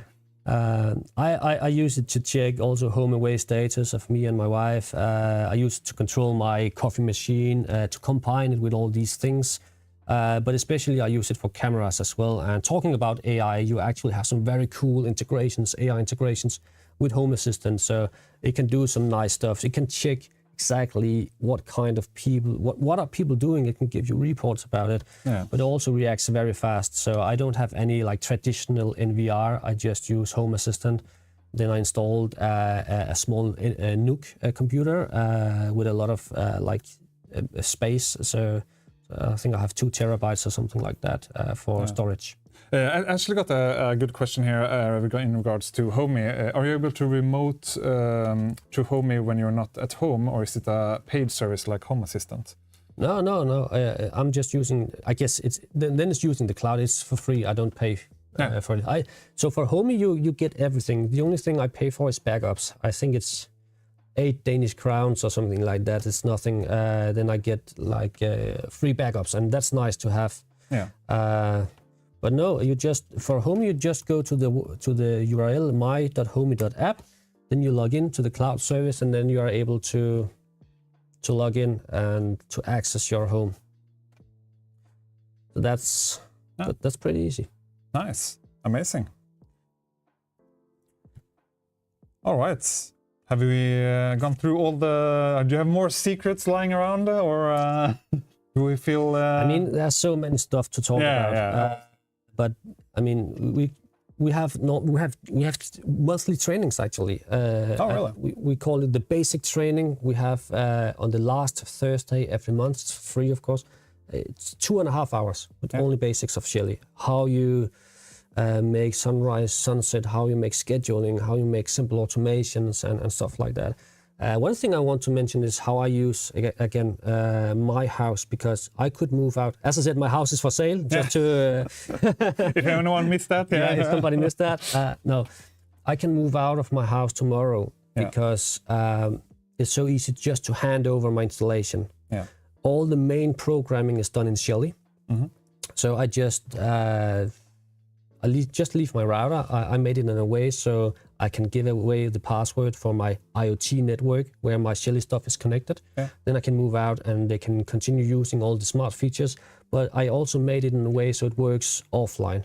All of the funny stuff, all of the extra, my Govee integration, my like the gaming lighting, which I don't want to give to the ones that buys my house. Obviously, yeah. All of the Sonos speakers, which I want to bring with me, I can just take it with me. But the automations is made in Homey and Home Assistant for all of the like third-party stuff. So it's easy for me just to take with me, and then I can leave my Shelly and it will continue working. That was actually my next question. How much do you fear, selling the house and then moving into a new one and having to sort of start over?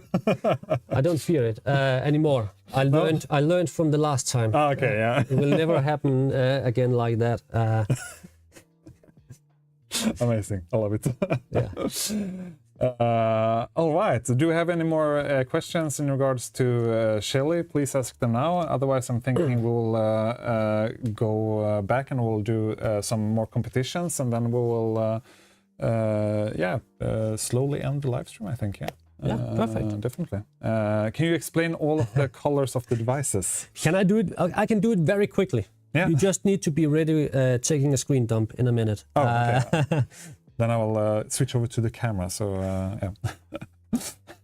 I'm going to show all the secrets. I'll show the secrets, yes. What happens if the electricity goes out? Will there be anything that you need to manually start or similar, or will everything just power? No, it will just, no, that would be stupid. It has to work even if you lose the electricity. Exactly, yeah. So you just switch on, and then your house is rebooting basically, and it should work. And you can see here it says 158 Shelly devices. It's not completely true. Because if you have a double relay, it's shown in the Shelly app like 2 devices. Oh, so okay, it's more like 100 devices. I have Shelly devices. Yeah, but then you have some add-ons.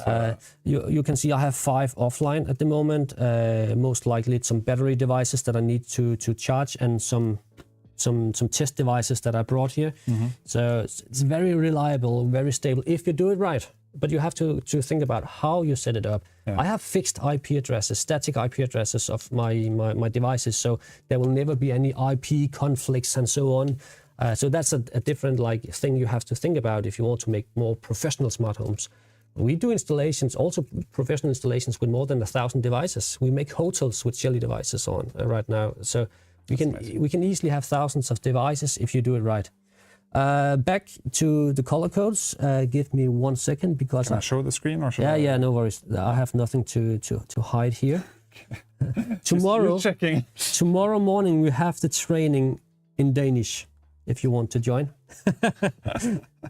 might be someone. So this is the long presentation, but let me go to the color codes. I have one here, slide with color here. You see the colors. So you can take a screen dump. So the blue devices is single channel relays with dry contacts. The red ones are single channel relays with power metering. So it actually comes with the naming. So the red ones are called 1 PM, 1 channel relay with power metering.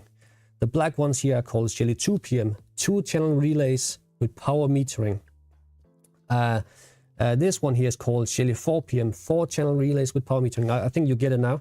The devices without PM in the naming has the dry contacts, and now there's a question: what does dry contact mean? I don't want to go into details, but still, a dry contact is actually a contact that switches, but without powering the output. So it can switch. It can switch like here. You can see there's an input and an output. So the input and output can turn on, turn off, but without the power on the terminals. Okay. So if you want to have power on the output, you have to have the live wire connected to the input, or a 24-volt wire or whatever. So the idea is also that you can have 24 volt on the switching or 12 volt on the switching. So you can choose the voltage. But we also need the dry contacts to control your garage door, for example. It needs the dry contact. So that's the difference. Multi-channel relays are black. The phase cut dimmers are green. We have some RGBW controllers mainly for LED strips. They are yellow. 0 to 10 volt controllers, which are dark blue, and then the energy meters are white. And we have different kind of energy meters as well. I forgot to show them, but we have different types: single phase, 3 phase, up to 400 amps can be measured with Shelly. So yeah. Yeah, nice. When will the Gen 4 power meter release? Power meter. Which power meter? I'm not sure. So for Gen 4, we have right now 4 different devices. So we have the Shelly 1 PM in regular size, Shelly 1 PM Mini, and we have them in the Shelly 1 in the blue ones, 1 and 1 Mini. We will get more devices in Gen 4. We will get the 2 PM Gen 4 very soon.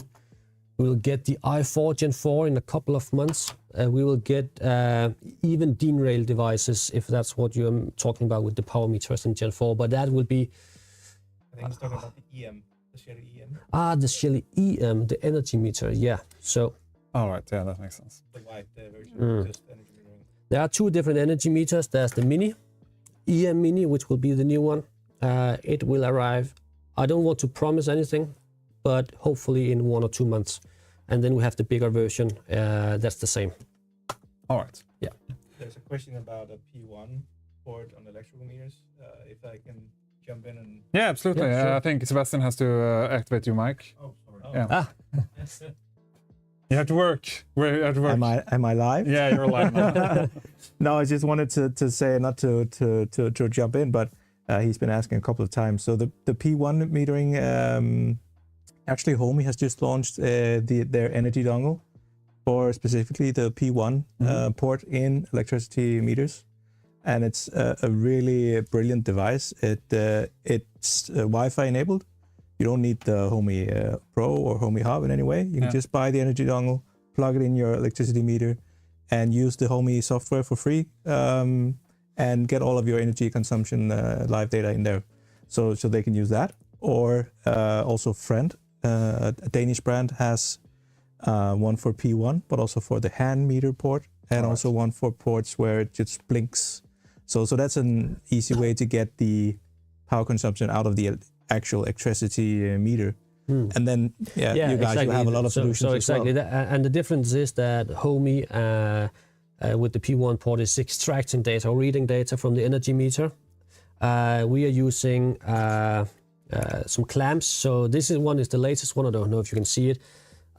So it's like it has 3 holes. So basically, you put it on the top of your circuit breaker, and then you have the wires going through these 3 holes, and then you measure on each phase.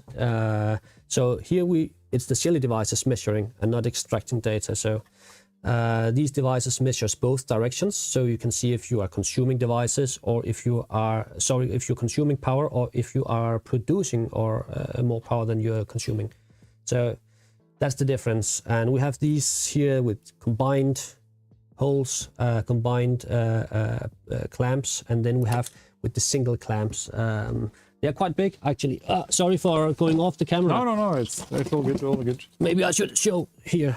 So these are the traditional ones where we have like the DIN rail device, and then we have some clamps that you can open and put around the wires, and then you measure the energy running through the wires, and even the big ones here that goes up to 400 amps, so you can measure some quite big. Nice. We did have a question in regards to one of the products, I think. If Sebastian maybe can scroll up a little bit in the chat, if you're capable of doing that. This one right here. Can you ask why the delay on Shelly X2 display black? So that's a new product, right? Do we know why it's? Yes, I can explain why there's a delay. We had the first batch which arrived a couple of months ago. very often we start selling the main parts of our devices on our own web shop. And it's not because we don't want to use partners, because we really like our partners. But the thing is that we are testing. We are testing the devices on our own, but we are always careful with the first batch. If there's a problem, we want to take it on our own. And we want to see in the market. We have like 40 people in a QA group who are testing our devices quite heavily before launching. But when we go to the mass market, there can be problems. Yeah, sometimes. So there were no problems with the double wall display. So it is in production now, and it will arrive next month, I'm pretty sure. 8,000 pieces or so. I think they will be gone quick, so we have to be fast getting them to the Nordics, but we will get quite a lot of pieces next month. What else to say? Yeah, we had the Chinese New Year. We are manufacturing our devices on our own, but we are doing it in China, and we ran into the Chinese New Year. That's also what happens. And unfortunately, there's a bunch of things happening in the world right now. There's also a bunch of problems with containers. The US is buying very much of the containers in China as well. So yeah, there's not only Shelly that's having problems with getting deliveries into Europe. So yeah, there will be other delays as well. We're actually having a mouse pad that's going to be delayed as well. That's life. Yeah, that's life, unfortunately. What product is user-friendly for private installations, or do you need to hire a professional for the install? So yeah, there are, in the Nordics at least, I know there are some rules. I'm an educated electrician my own, so I know for sure that you're not allowed to install these devices on your own. Some people does it. I don't blame them, but be careful when you work with electricity. Officially, you have to use a professional installer to install these behind your wall switches and all these kind of things. But we have a range of like do-it-yourself products like the Smart Plug, which everybody can install. It's a very compact one. You just plug it in, and then you can control your floor lamp or whatever. We have the battery buttons. Actually, this button here is not officially launched yet. This is a new one coming soon. But we have different wall switches, battery-based. We have temperature sensors, battery-operated, door window sensors, battery-operated. We have... Sorry? Smoke alarm. Yeah, the smoke alarm, and you can actually win one of the smoke alarms in the giveaway. So we have smoke alarms, yes, of course. Speaking of competitions, we can actually activate the next competition, and then we'll close the current one. So mods, if you can start giving out the link on the fourth one, it should be right now, just so that we keep on going with the competitions. Otherwise, we're gonna be stuck here forever.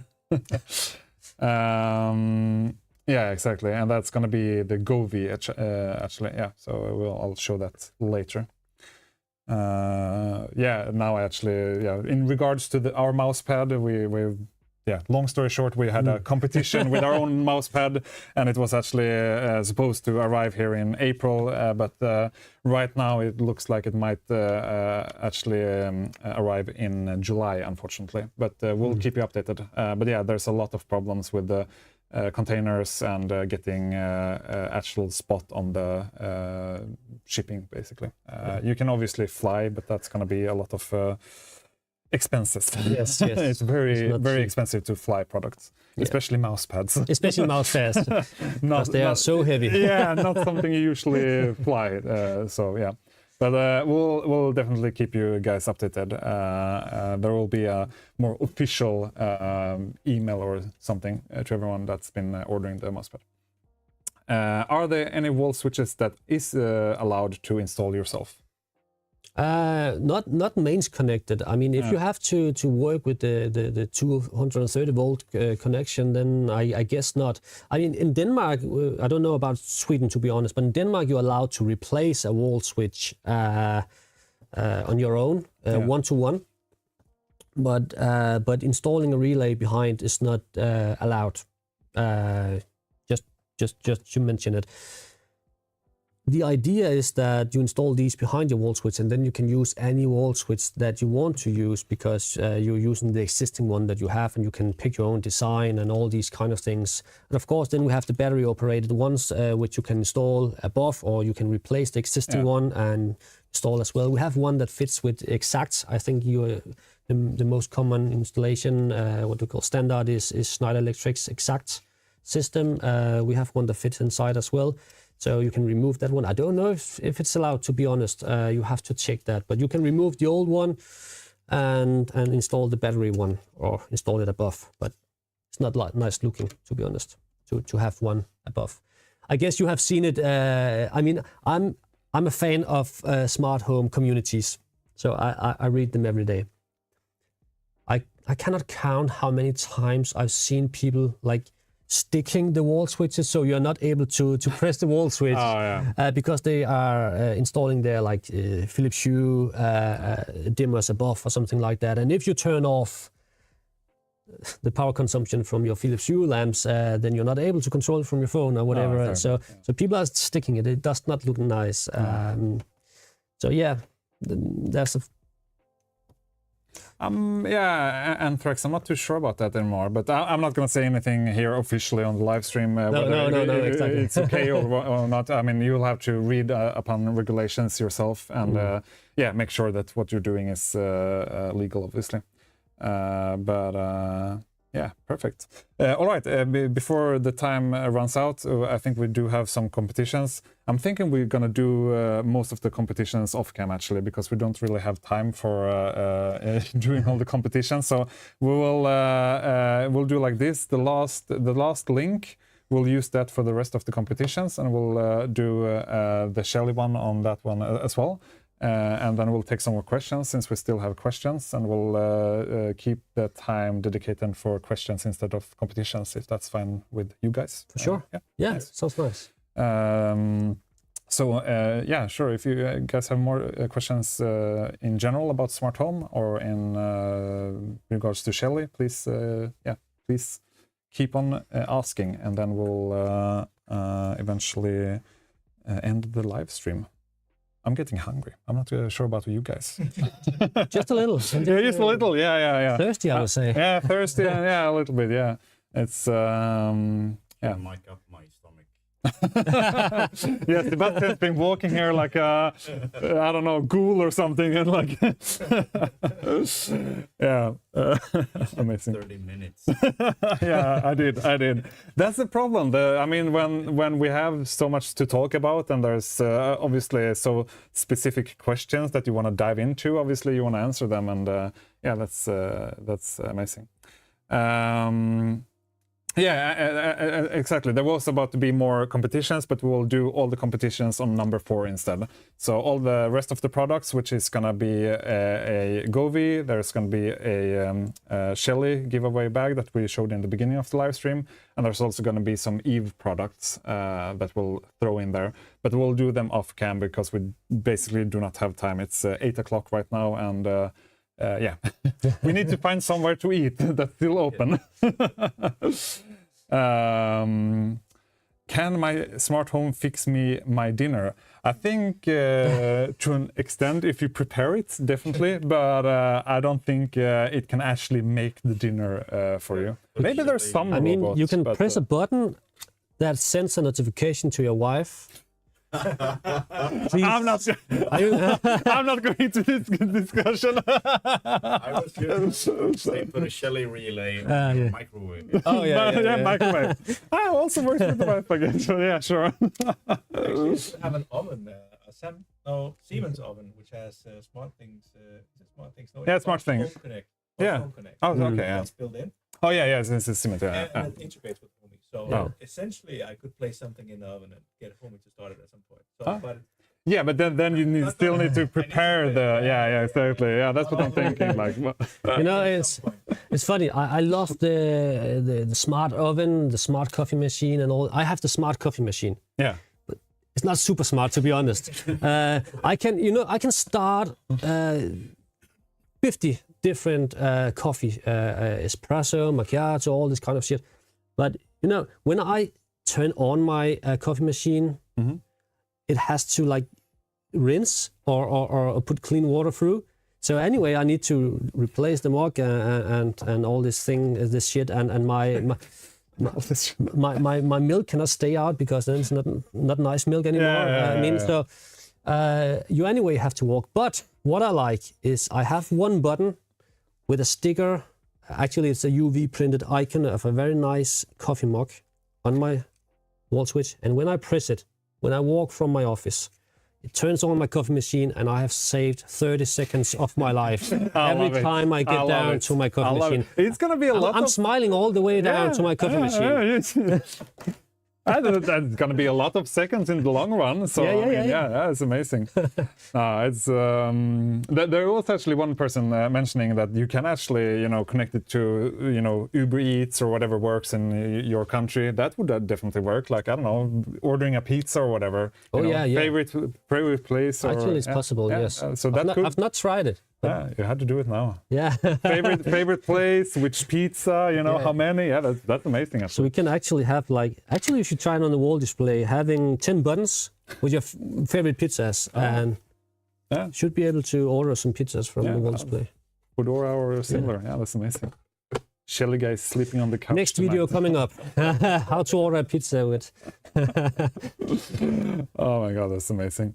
All right, guys, I think we're actually gonna start ending the live stream there. We'll, as I said, we'll do the competitions off cam instead. I know you guys love the wheel, but that's just the way it's gonna be.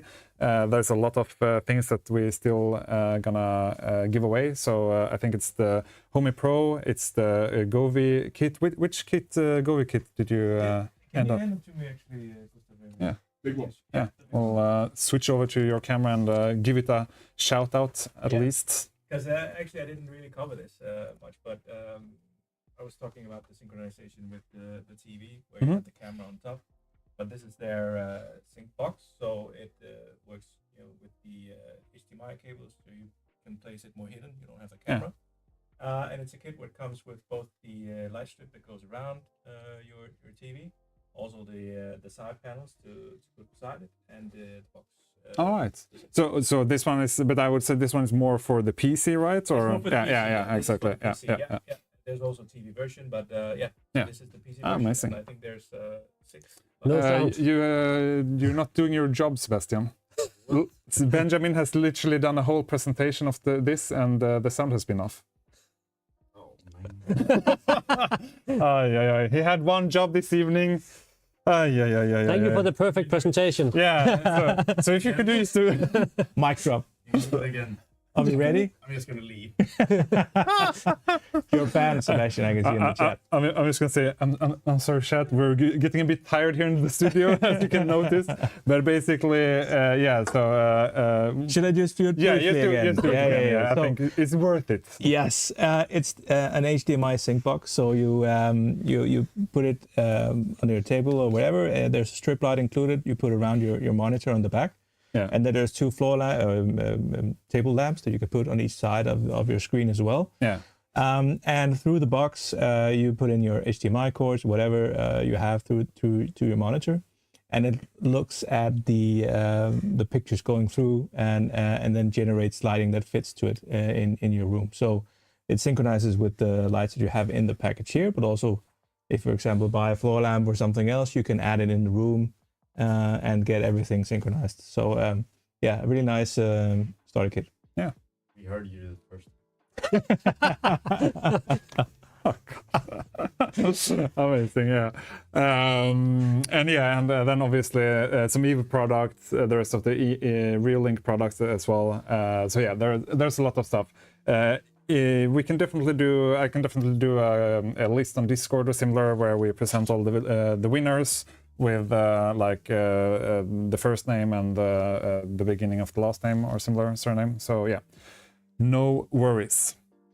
I like this live stream a lot. Someone he wants even more about surveillance and door locks. So yeah, that's we definitely gonna need to make another live stream where we dive even more into the depth with Smart Home. That's really nice. All right, I want to say thank you to everyone here in the studio for participating in the live stream. It's been super nice, and for showcasing so much products. Really appreciate it. Thank you a lot. It was a pleasure. I hope you guys liked it in the chat as well.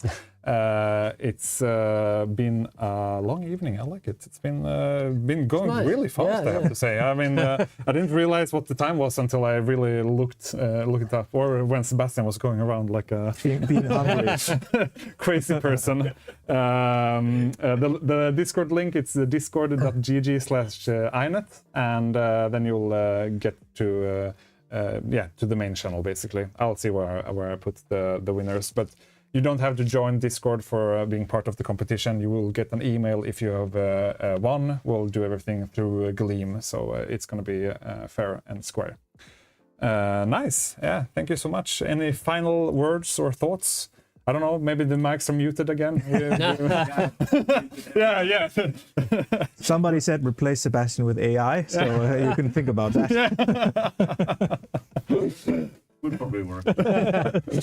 Amazing, yeah. And next Thursday there won't be a live stream. It's a bank holiday, so I will take some time off. I'll probably clean the studio or something. I don't know, maybe take a nice walk in the weather. I don't know, we'll see. So yeah, we'll see each other on Discord, and until then you'll have to have a great evening, and see you guys later. Bye-bye. Bye. Bye bye everyone.